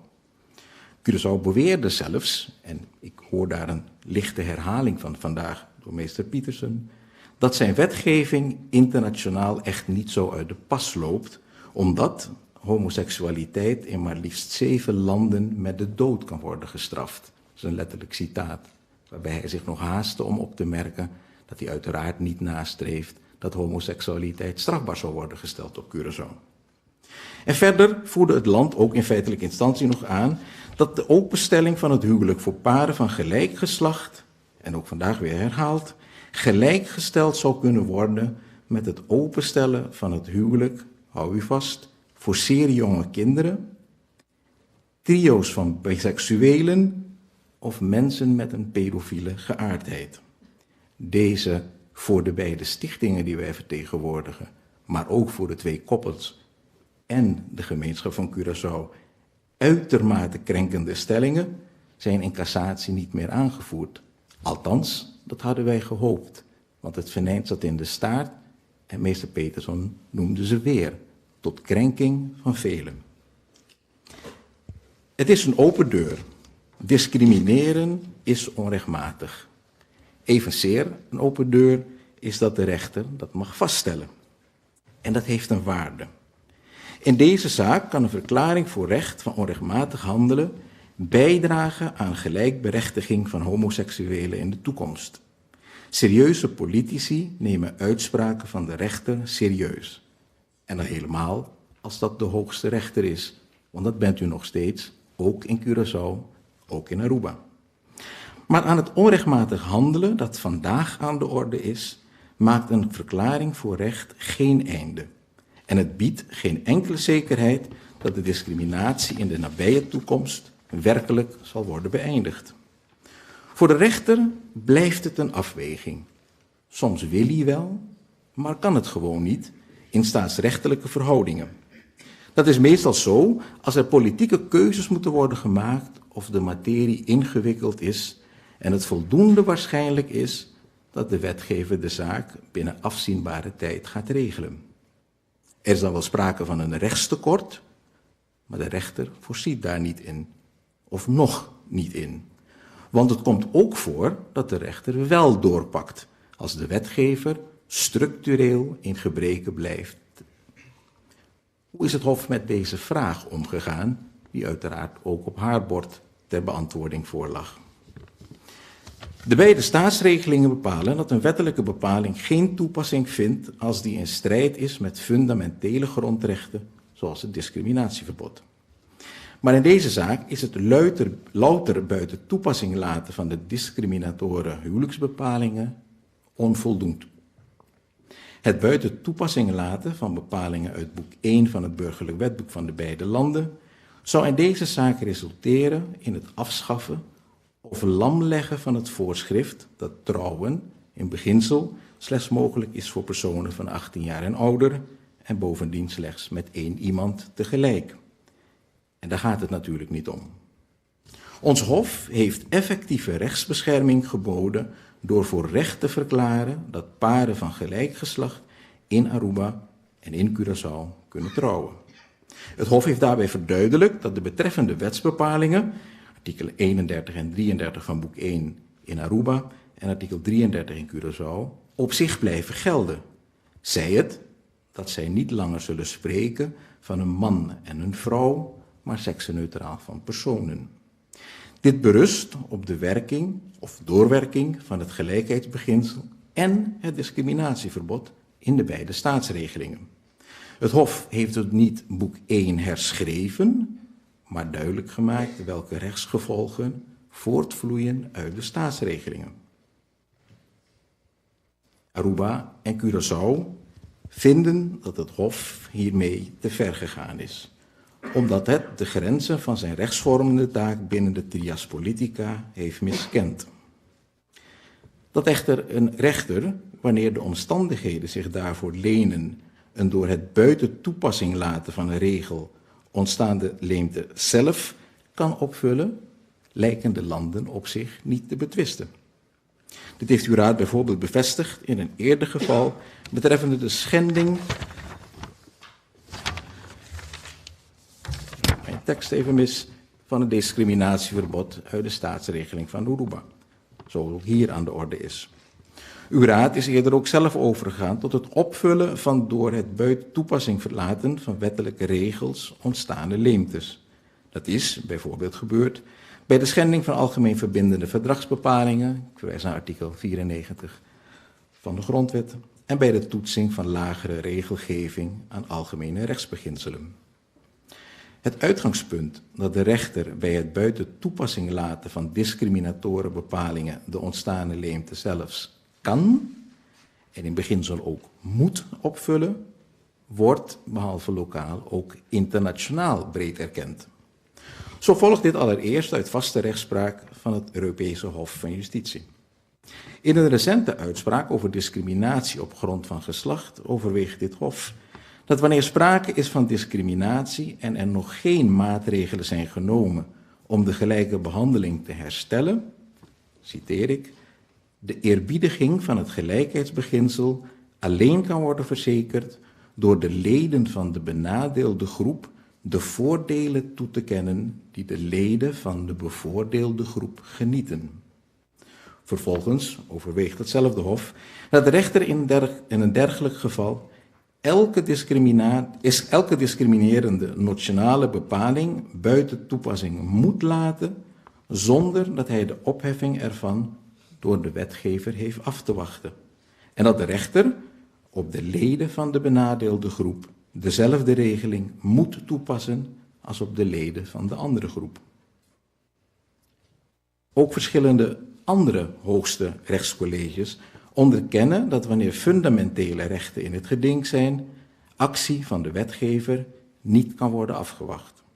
Zo overweegt het Hooggerechtshof van de Verenigde Staten in de uitspraak waarin het huwelijk werd opengesteld voor paren van gelijk geslacht, dat democracy is the appropriate process for change, so long as that process does not abridge fundamental rights.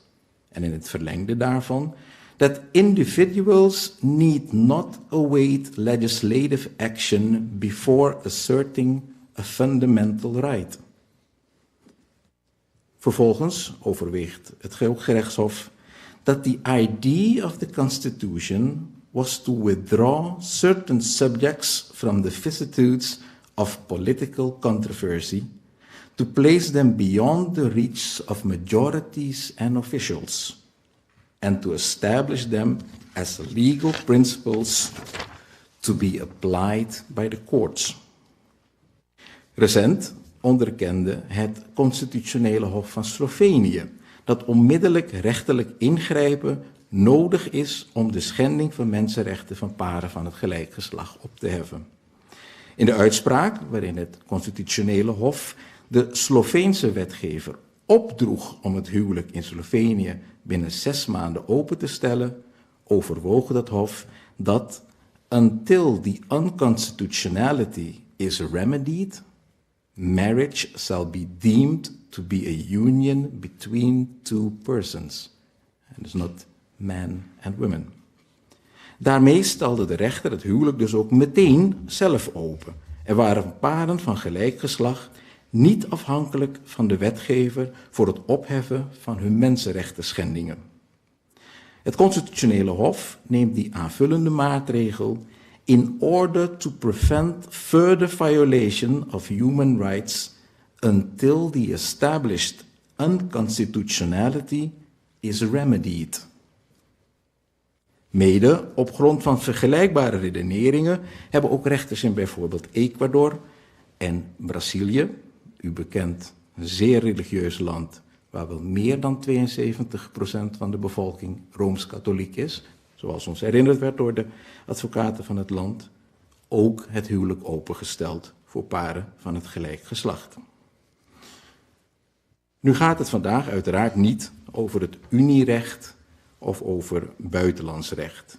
Maar deze uitspraken laten wel zien dat breed wordt aanvaard dat voor de rechter een rol, een belangrijke rol, is weggelegd bij het bieden van effectieve rechtsbescherming. Zeker en helemaal als fundamentele rechten in het geding zijn. Ik sluit af waarmee ik begon, althans mijn deel. Tear down that wall. En ik geef het woord graag aan meester Vermeulen. Dank u wel. Ik zal verder gaan op het laatste thema. Messe Hering, al in de processenleiding en nu ook in de eerste termijn, is uitvoerig ingegaan op het arbeidskostenforfait van uw raad. En ik heb daar wat opmerkingen over. De landen die menen dus dat het gemeenschappelijk hof rechtsbescherming had moeten weigeren. En dan staat in de redenering van met name Aruba centraal dat arrest, dat arbeidskostenforfaitarrest. Dat is een arrest van de Belastingkamer. Ik las recent dat een andere advocaat-generaal bij dit college, mevrouw De Bok, nog in twijfel trok of dat arrest eigenlijk wel richtinggevend is in civiele zaken. Want de Hoge Raad, in ieder geval de civiele kamer, heeft er nog nooit naar verwezen. Dat had ik niet zo op het netvlies. Want op zichzelf denk ik met minister Hering dat arrest hele nuttige richtsnoeren bevat. En minister Hering heeft al gezegd dat centraal staat, als eenmaal vast de eerste stap van Martens is gezet, dat het buiten toepassing laten van een wettelijke bepaling geen rechtsbescherming biedt, weinig soelaas biedt, dat dan die belangenafweging komt. Dat is een belangenafweging tussen enerzijds het belang van effectieve rechtsbescherming en anderzijds het belang van terughoudendheid van de wetgever naar de wetgever toe. En dan zal de rechter meestal pas op de plaats maken als verschillende oplossingen denkbaar zijn. En de keuze daaruit mede afhankelijk is van algemene overwegingen van overheidsbeleid of belangrijke keuze van rechtspolitieke aard. Maar dat kan er weer anders zijn als de wetgever van op de hoogte is dat een regeling ongeoorloofd discriminatorisch, maar nalaat zelf een regeling te treffen die de discriminatie opheft. Ik heb een volledig tegengestelde visie ten opzichte van minister Hering, namelijk dat de openstelling van het huwelijk door het gemeenschappelijk hof daadwerkelijk ten volle verenigbaar is met het framework wat is gegeven in dat arbeidskostenforfaitarrest. Het Hof heeft uitdrukkelijk onderzocht of het zelf kon openstellen en heeft erbij betrokken de vraag of het discriminatieverbod in dit geval überhaupt ruimte laat voor politieke keuzes. Of de openstelling een technisch complexe ingreep zou vergen, of dat afhankelijk is van belangrijke keuzes van rechtspolitieke aard en ook hoe de wetgever in de beide landen zich opstelt. En ik ga op deze punten in. En in de eerste plaats is het, en dat is eigenlijk het meest belangrijke punt, is dat als je goed kijkt naar dat discriminatieverbod in de beide staatsregelingen en de toetsing daaraan door het Hof, er in deze zaak geen sprake is van ruimte voor verschillende keuzes van rechtspolitieke aard. Want de discriminatie is volgens het Hof dat paren van gelijk geslacht niet kunnen trouwen. De discriminatie is dus niet alleen dat paren van gelijk geslacht hun affectieve relatie niet juridisch kunnen vormgeven. De beëindiging van de onrechtmatige discriminatie is even eenvoudig als eenduidig: openstelling van het huwelijk. Ook de wetgever zou alleen door openstelling de huidige onrechtmatige toestand kunnen opheffen. Overigens heeft het Hof de beide landen daar zo dadelijk aan het einde van deze cassatieprocedure ongeveer 1,5 jaar voor gegund door het vonnis uitgestelde werking te geven. Aruba en Curaçao impliceren dat de wetgever zich vrijelijk zou kunnen gaan beraden over de vraag of, en zo ja hoe, het vastgestelde rechtstekort zou moeten worden gerepareerd. Zo zou het Hof volgens Aruba ten onrechte zijn voorbijgegaan aan de welbewuste keuze van de Arubaanse wetgever om het geregistreerd partnerschap voor personen van verschillend en gelijk geslacht te erkennen, in plaats van openstelling van het huwelijk voor personen van gelijk geslacht. Ook zegt Aruba dat het immers aan de wetgever is om te beslissen of een dergelijke ingrijpende wetswijziging als hier aan de orde gerechtvaardigd is. En Curaçao op zijn beurt stelt dat het aan de wetgever is te kiezen tussen geregistreerd partnerschap en openstelling van het huwelijk. En met alle respect, ik meen dat dat allemaal variaties zijn op dezelfde misvatting. Want er zijn geen keuzes te maken bij deze discriminatie die uitsluitend ziet op de onmogelijkheid om te kunnen trouwen. En het huwelijk, en meester Wever heeft al uitvoerig toegelicht met verwijzing naar internationale bronnen, heeft een intrinsieke symbolische en affectieve waarde.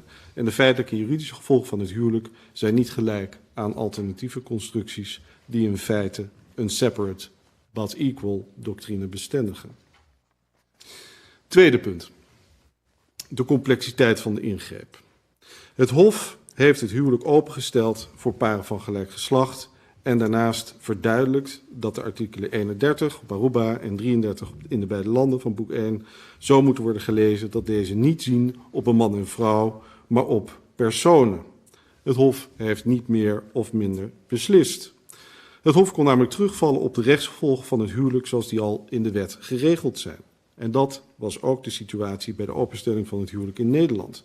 Het gaat immers steeds om één en hetzelfde huwelijk, of het nu gaat om paren van gelijk of van verschillend geslacht. En de openstelling van het huwelijk om discriminatie te beëindigen is daarom niet technisch gecompliceerd. De landen verwijzen naar bepalingen in wetgeving die aanpassing of nadere verduidelijking zouden behoeven voor een, en ik citeer, volwaardige openstelling van het huwelijk. Daarover maak ik 3 opmerkingen. Om de openstelling van het huwelijk voor paren van gelijk geslacht te bewerkstelligen, is aanpassing van andere wetgeving dan huwelijksbepalingen uiteraard niet nodig. Uit die andere wetgeving volgt niet dat het huwelijk is voorbehouden aan paren van verschillend geslacht. Dit is nogal voor de hand liggend. Maar het is ook niet zo dat die andere wetgeving niet meer functioneert na openstelling van het huwelijk voor paren van gelijk geslacht. En uiteraard heeft het Hof de bredere juridische en feitelijke gevolgen van openstelling volledig voor ogen gehad.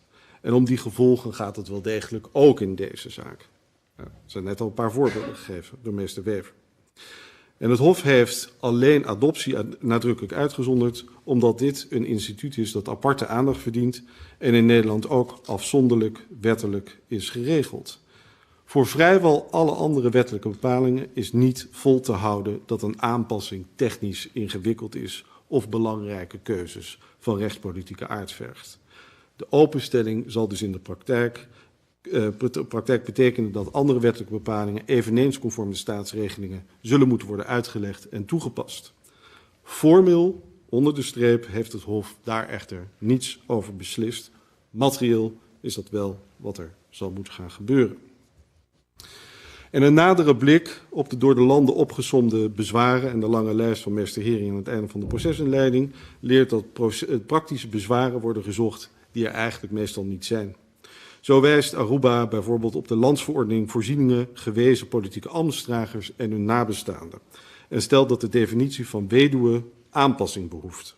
Alleen zo kan worden verzekerd, aldus Aruba, dat ook een echtgenoot of echtgenote van hetzelfde geslacht onder de definitie valt. Maar als je dan kijkt wat de definitie is van weduwe in deze landsverordening, ik citeer, dan lees ik de man of vrouw die op het tijdstip van overlijden van een politieke ambtsdrager of gewezen politieke ambtsdrager overeenkomstig artikel 31 gehuwd was met de overledene. Een man of een vrouw dus, die was gehuwd met de overledene en deze definitie behoeft helemaal geen aanpassing. En volgens Curaçao zouden onder meer onderwerpen als afstamming nadere regeling behoeven, maar daarover heeft het Hof juist geoordeeld dat de regels over afstemming ongewijzigd kunnen blijven. Kortom, het discriminatieverbod laat geen beslissingsruimte om het huwelijk niet open te stellen. Als er al in sommige gevallen relevante keuzes te maken zouden zijn in andere wetgeving, dan mag dat openstelling van het huwelijk niet tegenhouden. En dat hebben andere hoogste rechters, die net al zijn genoemd, meester Murray, ook niet ervan weerhouden om deze stap te zetten. Tot slot een derde, maar wel erg belangrijk punt. Dus, de heer Peterson is daar al op ingegaan. En dat betreft het feit dat de wetgever in de beide landen al geruime tijd stilzit. Dat heeft het Hof in zijn belangenafweging betrokken. Het heeft betrokken dat het rechtstekort al lange tijd door de wetgevers in de beide landen in stand is gelaten. En de landen schermen in cassatie met het geregistreerd partnerschap als pseudo-alternatief voor het huwelijk, maar ook dat hebben zij jarenlang links laten liggen. Dit ondanks dat er een juridische verplichting bestond op basis van het EVRM, waarmee de landen het nu geestdriftig eens lijken te zijn. Met andere woorden, de wetgevers in de beide landen zitten stil, ook als de juridische plicht roept. En dit op zichzelf kan grond opleveren voor rechtelijk ingrijpen, ook als daarbij bepaalde keuzes moeten worden gemaakt. En misschien is dit een goede plaats om al even buiten de pleit nou om ook heel kort te reageren op in ieder geval één opmerking van de heer Peterson over capaciteit, over de financiële consequenties.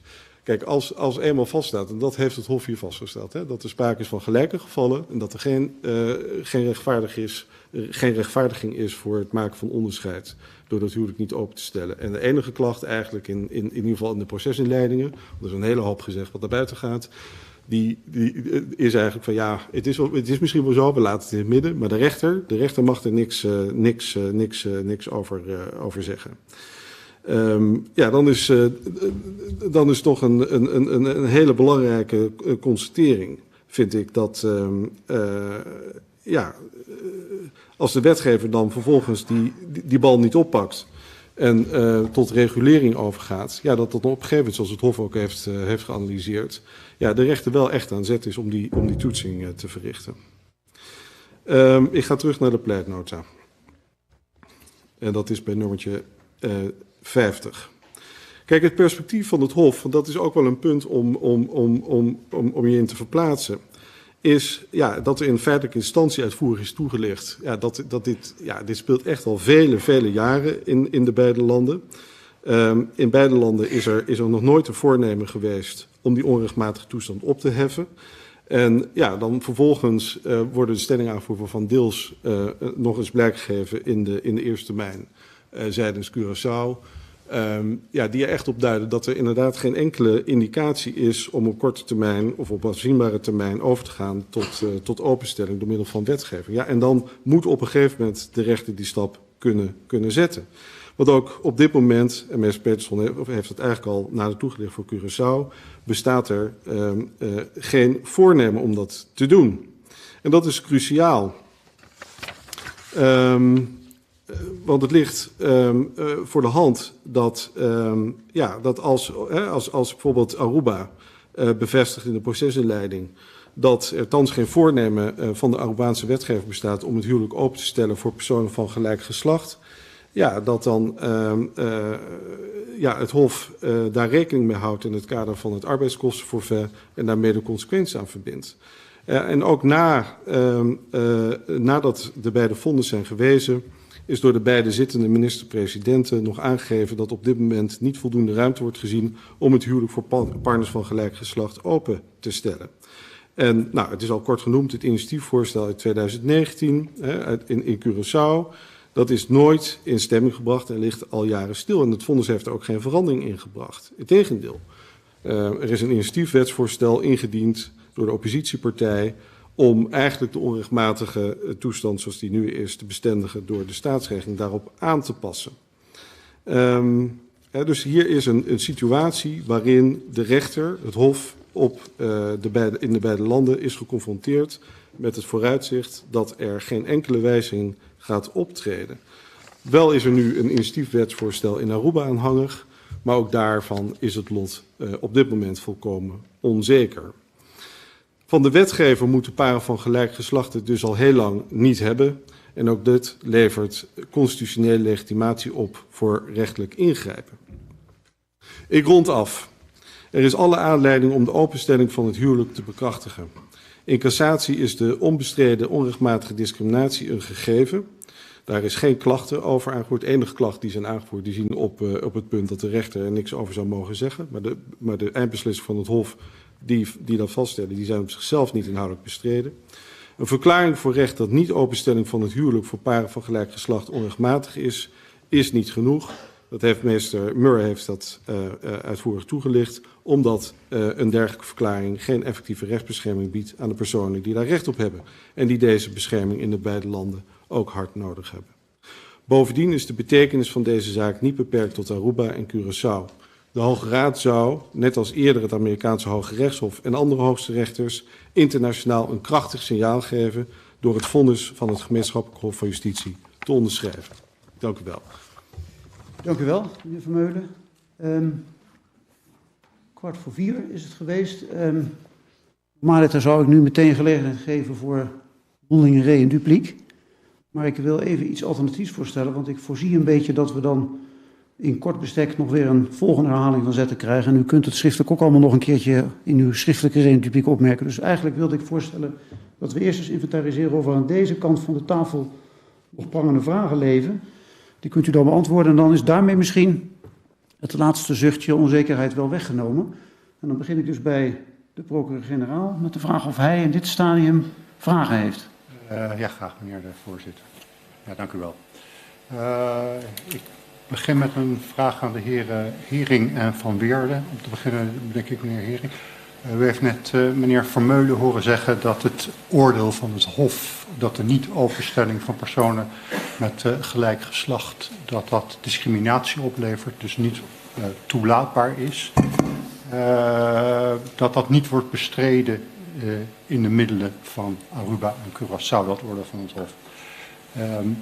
Als ik de middel lees, dan zie ik ook niet onmiddellijk een klacht, maar ik vraag zekerheidshalve, omdat het nogal van belang is voor een cassatiezaak, of dit punt nou wel of niet wordt bestreden. Meneer Hering, wat is uw antwoord?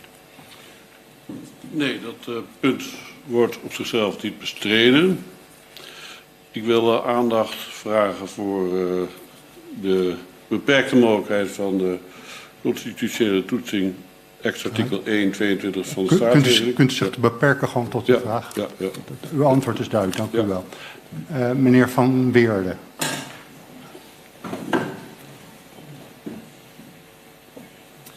Ja, dank u. Ik sluit mij bij het antwoord van meester Hering aan. Ook dat is niet bestreden vanuit het land. Dank u wel. Mijn volgende vraag is ook voor u beiden. Het gerecht in eerste aanleg van zowel Curaçao als Aruba heeft de nodige vaststellingen gedaan over de mate waarin homoseksuele relaties zijn aanvaard, geaccepteerd in Aruba en in Curaçao. Die vaststellingen zijn door Aruba, als ik goed zie, in hoger beroep niet bestreden. En door Curaçao maar op één punt, namelijk over de gedachten van de politieke partijen. Mijn vraag aan u beiden is, mogen we in cassatie van de juistheid van die vaststellingen uitgaan? Of heb ik dan toch een punt ergens gemist? Meneer Hering.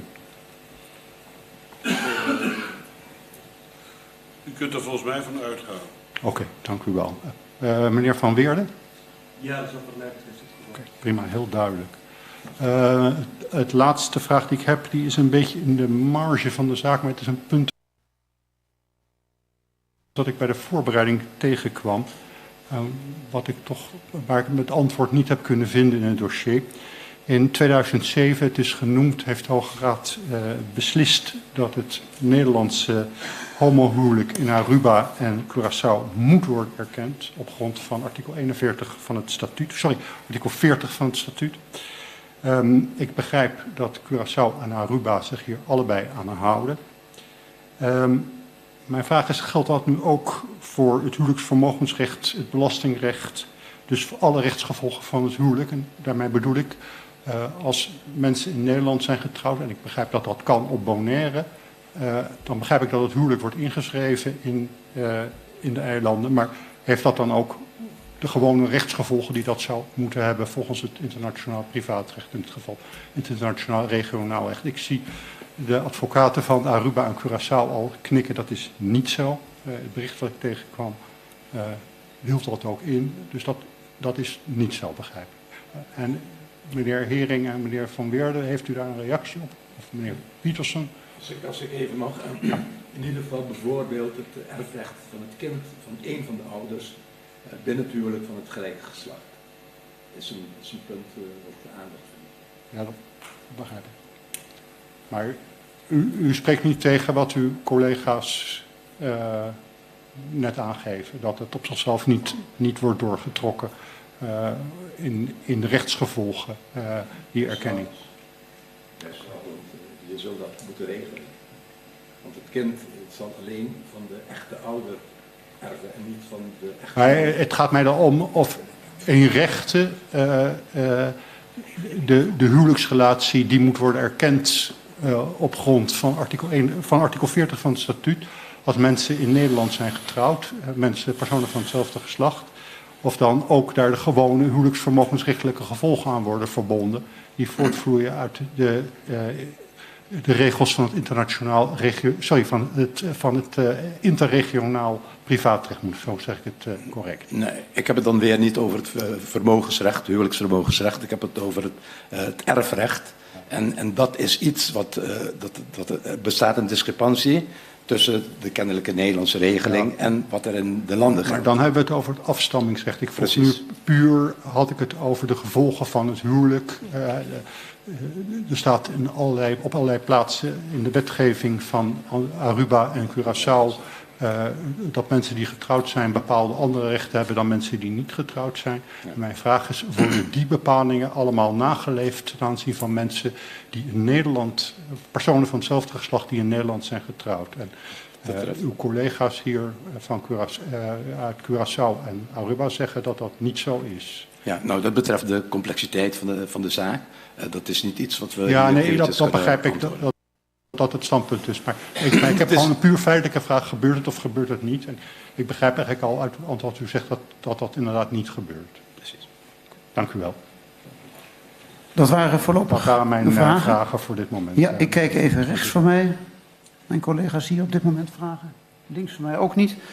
Nou, dan stel ik voor dat wij nog een korte gelegenheid bieden voor mondelinge re- en dupliek. Maar echt kort. En alsjeblieft geen herhaling van zetten, want alles is ons nu wel duidelijk, denk ik. En het komt ook nog op schrift. Dus meneer Hering. Ja, Na deze welgemeende uitnodiging. Ja, nee, u weet dat ik het kort kan houden en kort zal houden. Op de eerste plaats wil ik nog even benadrukken dat het standpunt van Aruba op veel punten niet kan worden gelijkgesteld met dat van Curaçao, zo te begrijpen. Even een paar punten uit het pleidooi van meneer Wever. Er wordt gezegd dat het recht om van mensen van gelijk geslacht om een huwelijk aan te gaan een mensenrecht is. Het gelijkheidsbeginsel is wel een mensenrecht, maar dat is volgens artikel 14 EVRM geen mensenrecht. Allemaal kritiek op de rechtspraak van het ERM, maar geen incidentele klachten tegen de overweging van het Hof daarover, dus dat is een beetje buiten de orde. Belangrijk punt, wat niet is ontzenuwd van onze kant, daar kom ik ook een beetje op het punt van meester Vermeulen, is in Nederland is er een toetsingsverbod. In Aruba geldt dat niet, maar is er wel beperkte mogelijkheid van toetsing en algemene beginselen. Artikel 122 van de staatsregeling heeft dat gedaan. Maar die toetsing gaat niet verder dan een buiten toepassing laten van een artikel in een individueel geval. Het Hof is hier een heel stuk verder gegaan. Dus dit punt is niet ontzenuwd, stel ik even vast. Het land Aruba heeft wel degelijk aangevoerd dat het Hof verkeerde maatstaf heeft aangelegd. Dat is met name in dat, de omvang van die toetsingsmogelijkheid. Dan kom ik nu even op een paar springende punten van minister Vermeulen. Interessant. Het arbeidskostenforfaitarrest zou niet gelden in civilibus. Nou, u kunt in mijn pleitnotities lezen in de noten dat de civiele kamer van de Hoge Raad ook altijd die lijnen heeft doorgetrokken van het arbeidskostenforfaitarrest. En ik denk ook dat meneer Vermeulen daarvan uitgaat. Ik moet even kijken. In de alinea 39 komt er opeens in een juiste weergave van een novum van meneer Vermeulen zelf. Hij vat iets samen van het arbeidskostenforfaitarrest en dan zegt hij, ja, maar de belangenafweging kan dan ook anders uitvallen als de wetgever van op de hoogte dat de regeling ongeoorloofd discriminatorisch is. Ja, dat zegt het arbeidskostenforfaitarrest natuurlijk niet. En dat kan ook niet zomaar. Nou, dan heeft hij ook gezegd, de discriminatieverbod laat geen andere keuze. Het gaat om een eenvoudige ingreep. Daarmee wordt het punt gemist dat het, zoals Martens ook heeft gezegd, het is van twee in één. Het is of een technische kwestie, Overigens een maatschappelijk discutabele kwestie. Als het een technische kwestie is, zoals in het namenrechtarrest, ja, dan kan de rechter zonder meer het rechtstekort invullen. Maar als het een maatschappelijk gevoelige kwestie is, zoals deze, dan is het aan de wetgever en past de rechter terughoudendheid. Nou, die nuance heb ik niet gezien.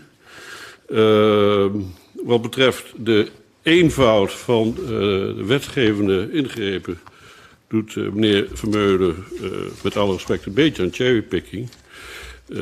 Want ik heb in mijn procesinleiding een aantal knelpunten genoemd die toch wat meer complex zijn. Ik noem bijvoorbeeld het knelpunt onder G.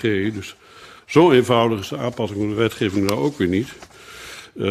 Ik verwijs daarnaar, ik ga het niet helemaal opnoemen en oplepelen hier in dit geval. Dus ik wil nog eens even wijzen inderdaad naar die ene nuance in de arbeidskosten voor verarrest. Dat het niet om een technische kwestie gaat en om de beperkte toetsingsmogelijkheid aan grondrechten in de staatsregelingen. Dat zijn een van de belangrijke punten. Voor de rest zal ik het in de schriftelijke repliek nog nader uitleggen. Goed, dat was het. Dank u. Advocaten voor het land Curaçao. Meneer Van Weerden. Ja, dank u wel, voorzitter. Het lijkt me nu raadzaam om in de beslotenheid van overleg met cliënten te bepalen hoe we terugkomen op wat gezegd is van de andere kant. Dus we zouden graag gebruik maken van de schriftelijke mogelijkheid. Ja, heel goed. Dank u wel. Ja, zeker, meneer Pietersen, dank u wel. Aan de kant van meneer Vermeulen.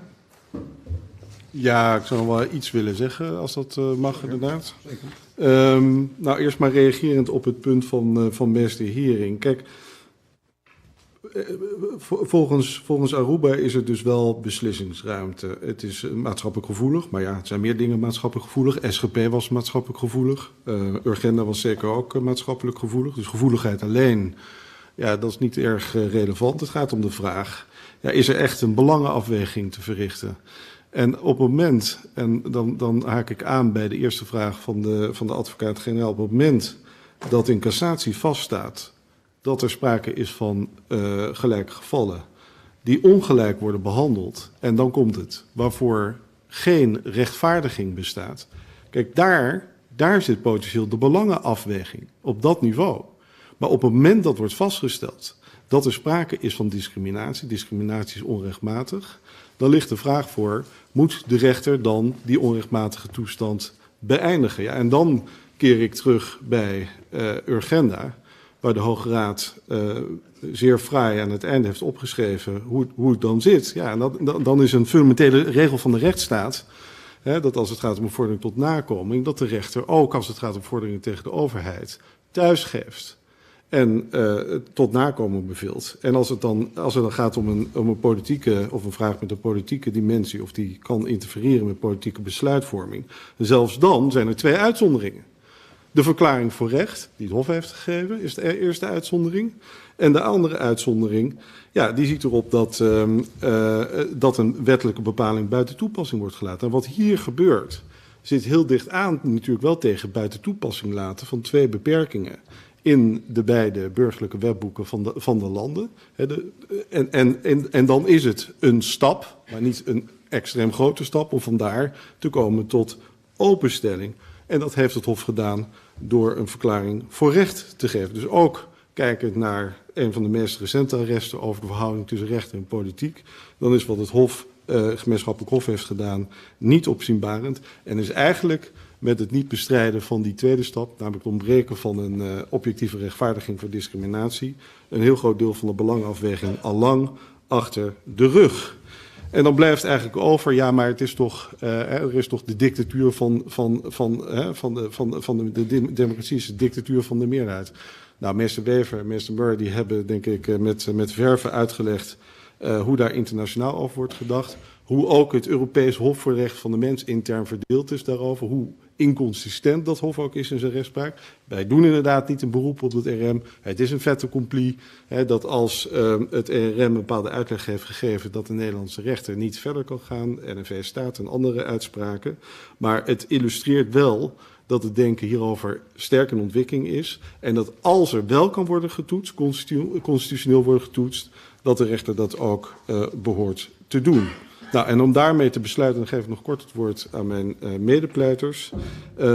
Dat is die staatsregeling. Hè. Bijvoorbeeld ook in de eerste termijn van Curaçao heb ik volgens mij het woord staatsregeling niet eens gehoord. In ieder geval niet in het pleidooi van meester Van Weerden. En die staatsregeling, als u de preambule daarvan leest, die opent met het zelfbeschikkingsrecht, met de autonomie van Curaçao. En dan wordt er gezegd van ja, maar dit is eigenlijk gewoon een staaltje kolonialisme, imperialisme wat hier wordt gevraagd. Nou, als u hier achter mij kijkt, dan zult u zien dat dit een Arubaans-Curaçaose aangelegenheid is. Daar moet u een uitspraak aan doen, dat heeft het Hof eerder gedaan. Maar van imperialisme, kolonialisme is volledig geen sprake. En ja, eerlijk gezegd, als u wetenschappelijk onderzoek gaat bestuderen over wat het kolonialisme op dit terrein heeft gedaan, dan komt u tot een tegengestelde conclusie. Er is recent in juli een rapport verschenen van de Verenigde Naties, waarin haarfijn wordt uitgelegd dat de strafbaarstelling van homoseksualiteit, dat is niet een lokale uitvinding, dat is door kolonialisme is dat daar gebracht. En er is juist nadat dat zelfbeschikkingsrecht van de landen is gerealiseerd, is er een ontwikkeling geweest in vele andere landen, in Cuba onder meer, maar ook in andere landen in Zuid-Amerika, Midden-Amerika, die juist de andere kant op gaan. Dus van imperialisme, kolonialisme is volstrekt geen sprake. Ik wil misschien nog, ben je nog wat zeggen? Nog een korte opmerking. En als u het zou willen toestaan, wij hebben 2 klanten die nog heel kort, echt max 2-3 minuten, een kort woord zouden willen richten tot dan had u ons wel van tevoren even moeten vragen. Ik denk dat we daar een beetje verlegen mee worden gesteld nu. Dat wou ik eigenlijk niet toestaan. Want we hebben de wederpartij zich ook niet op kunnen instellen. Als u dat van tevoren had gevraagd, had ik... Ik heb denk ik 8 keer pleidooi gehad. En 5 van de 8 keer is dat eigenlijk niet van tevoren gevraagd. Dus het wel toegestaan. Onder meer mevrouw Minnesma zat hier achter mij. En die heeft dat woord wel gekregen. Nou, ik zal eventjes beraden hoe we daarover denken. Maar u overvalt me er wel mee. Moet u dat realiseren? Het zal beslist niet inhoudelijk zijn in de zin van juridisch inhoudelijk. Het is echt alleen maar een slotwoord. Meneer Murray, eerst maar eventjes. Het is ook eigenlijk, we zijn natuurlijk toe aan de... Want dan moet ik de wederpartij... Nou, meneer Murray, eerst maar eventjes. Gaat u gang. Ik hou het heel kort. Ik hou u voor... Ik maak weer de uitstap naar Amerika en ik hou u voor Brown versus Education Board of Kansas, 1954. Ik hou u voor Loving versus de staat Virginia, 1967. En ik doe dat in reactie op het voortamboureren over een referendum, over een volksraadspleging. En ik stel u, en zo kort hou ik het, de retorische vraag wat de uitkomst zou zijn destijds in de staat Kansas als voorgelegd zou worden aan de bevolking, mogen bruine kinderen in dezelfde klas zitten als witte kinderen. En als in 1967 in de staat Virginia voorgelegd zou zijn, vindt u het goed dat bruine mensen trouwen met de witte mensen? Dat was het. Dank u wel. Meneer Wever.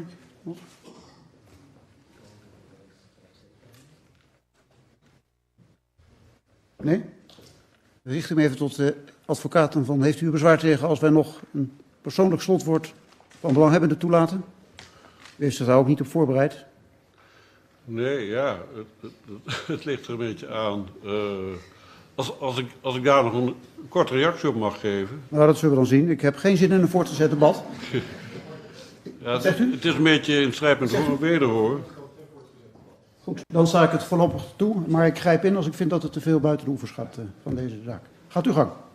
Het is niet tegen u persoonlijk bedoeld, mevrouw. Absoluut niet, maar het was iets waar wij niet van tevoren op de hoogte waren gesteld. Geachte hoogbare college. Anno 2023 moet ik hier staan om voor mijn recht op te komen.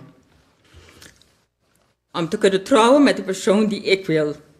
Ik mag volgens land Curaçao trouwen, maar met een man. Ik ben verliefd en ik hou heel erg veel van een vrouw. Waarom mag ik niet met haar trouwen? Als ik bij de gemeentehuis met mijn geliefde vrouw trouw, zal er niets in de leven van degenen die daartegen zijn, lees land Curaçao, veranderen. Iedereen moet de volgende dag gewoon naar hun werk gaan en gaan presteren. Iedereen moet verantwoordelijkheid bij hun werkgever blijven afleggen. Iedereen moet belasting blijven betalen. Iedereen moet nog steeds hun vuilnis in de kliko weggooien. Iedereen moet zich aan de verkeersregels houden. De volgende dag moet de overheid nog steeds blijven dienen. De overheid moet zorgen voor de minder sterken, die per dag uitzoeken hoe ze aan eten komen. Zorgen voor de gepensioneerden. Zorgen dat onze onderwijs de juiste aandacht en zorg krijgt. Zorgen dat de gevangenen in een betere versie de samenleving terug inkeren. Iedereen moet nog steeds het mooiste cadeau dat we allemaal hebben gekregen, het leven, van zichzelf en van anderen blijven respecteren. Ik ben verliefd en hou heel erg veel van haar. Zij is mijn steun, mijn luisteroor, mijn discussiepartner en mijn lachcompagnon. Zij is mijn alles. Met haar wil ik oud worden, net zoals mijn ouders dat hebben gedaan. Mijn vader is helaas 2 jaar geleden overleden. Mijn moeder is 88. Ik wil dat zij ons huwelijk meemaakt. Waarom moeilijk doen, terwijl het helemaal niet moeilijk is? Dank u.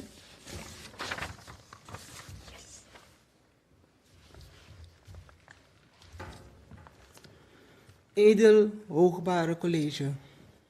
Ten eerste dank ik u voor de mogelijkheid om vanuit mijn hart te mogen spreken. Ik sta vandaag voor u omdat ik rechtvaardigheid wil. Rechtvaardigheid omdat een fundamentele recht van mij als persoon niet wordt gerespecteerd. Ik sta hier samen met de persoon van wie ik hou en met wie ik de laatste 13 jaren samenwoon. Wij zijn zeer gelukkig samen en ik wil dan ook de rest van mijn leven met deze persoon delen. Ik wil heel graag met deze persoon trouwen. Het klinkt raar dat ik Dani deze persoon noemt, maar het is toch zo. Dani is een persoon. Dani is een mens. Als ik diep in de ogen van Dani kijk, zie ik niets anders dan een persoon. Een mens. De liefde die ik voor Dani voel, is liefde voor Dani als persoon, als mens en niet voor het geslacht van Dani. Mijn liefde voor Dani is een diepe connectie die ik niet in woorden kan uitdrukken. Het is die liefde die mij ertoe brengt dat ik met Dani wil trouwen. Als ik er niet meer ben, wil ik graag zien dat Dani dan verzorgd achterblijft en dat zij kan rekenen op de bescherming en voordelen die een huwelijk biedt. Maar deze wens van mij kan niet in vervulling gaan omdat anderen anders hierover denken. Anderen hebben bepaald wie met wie mag trouwen. De vrije keuze die anderen wel hebben om te mogen kiezen of ze wel of niet willen trouwen, heb ik niet. Terwijl anderen zonder begrip voor ons allemaal redenen verzinnen om het huwelijk tussen paren van gelijk geslacht te verbieden, heb ik één allesomvattende reden waarom ik wel met Dani moet kunnen trouwen. En dit is niet verzonnen, want het komt uit mijn hart en dat is liefde. Ik dank u. Dank u wel. Ik neem aan dat van uw kant geen reactie. Nee, dank u. Goed, dan beëindigen wij de pleidooi. En ik ga eventjes terug naar de procureur-generaal. Er wordt natuurlijk schriftelijk nog, vandaag is er toegelicht, er wordt nog schriftelijk gereïndiviseerd. Heeft u al een moment waarop u denkt te kunnen aangeven wanneer de conclusie mag worden verwacht? Ik heb al een datum voor de conclusie, 19 januari voorlopig. Dus voor de niet-ingewijden, op 19 januari zal de procureur-generaal een advies publiceren, een advies aan de Hoge Raad. Partijen krijgen nog de gelegenheid om op dat advies weer schriftelijk te reageren. En pas daarna zal de Hoge Raad zelf een uitspraak doen. En die uitspraak is dus pas weer enkele weken, zo vroegst na 19 januari. Maar dat is dus de planning van deze zaak. Dus ik hoop niet dat u hier was gekomen met de veronderstelling dat wij vandaag deze moeilijke knoop zouden doorhakken. Want dat gaat onze krachten te boven.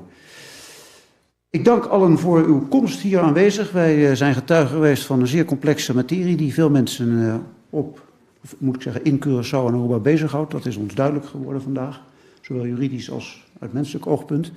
Wij zullen dat allemaal tot ons nemen en proberen een wijs en rechtvaardig oordeel over deze zaak te vellen. Dat mag u van ons verwachten en dat zult u krijgen. Maar zoals gezegd, dat gaat nog enige tijd duren. Ik kom tot een afronding. Ik wens u allen een behouden terugreis, die voor sommigen heel dichtbij is en voor sommigen nog lang zal zijn. En wellicht dat wij te zijner tijd onze uitspraak ook hier weer mondeling zullen doen. Maar ook dan zullen wij zorgen voor een livestreamverbinding, zodat u niet opnieuw de verre reis zou hoeven maken als dat niet in uw agenda's past. Dat is voor dit moment de zitting die ik bij deze sluit. Dank u wel.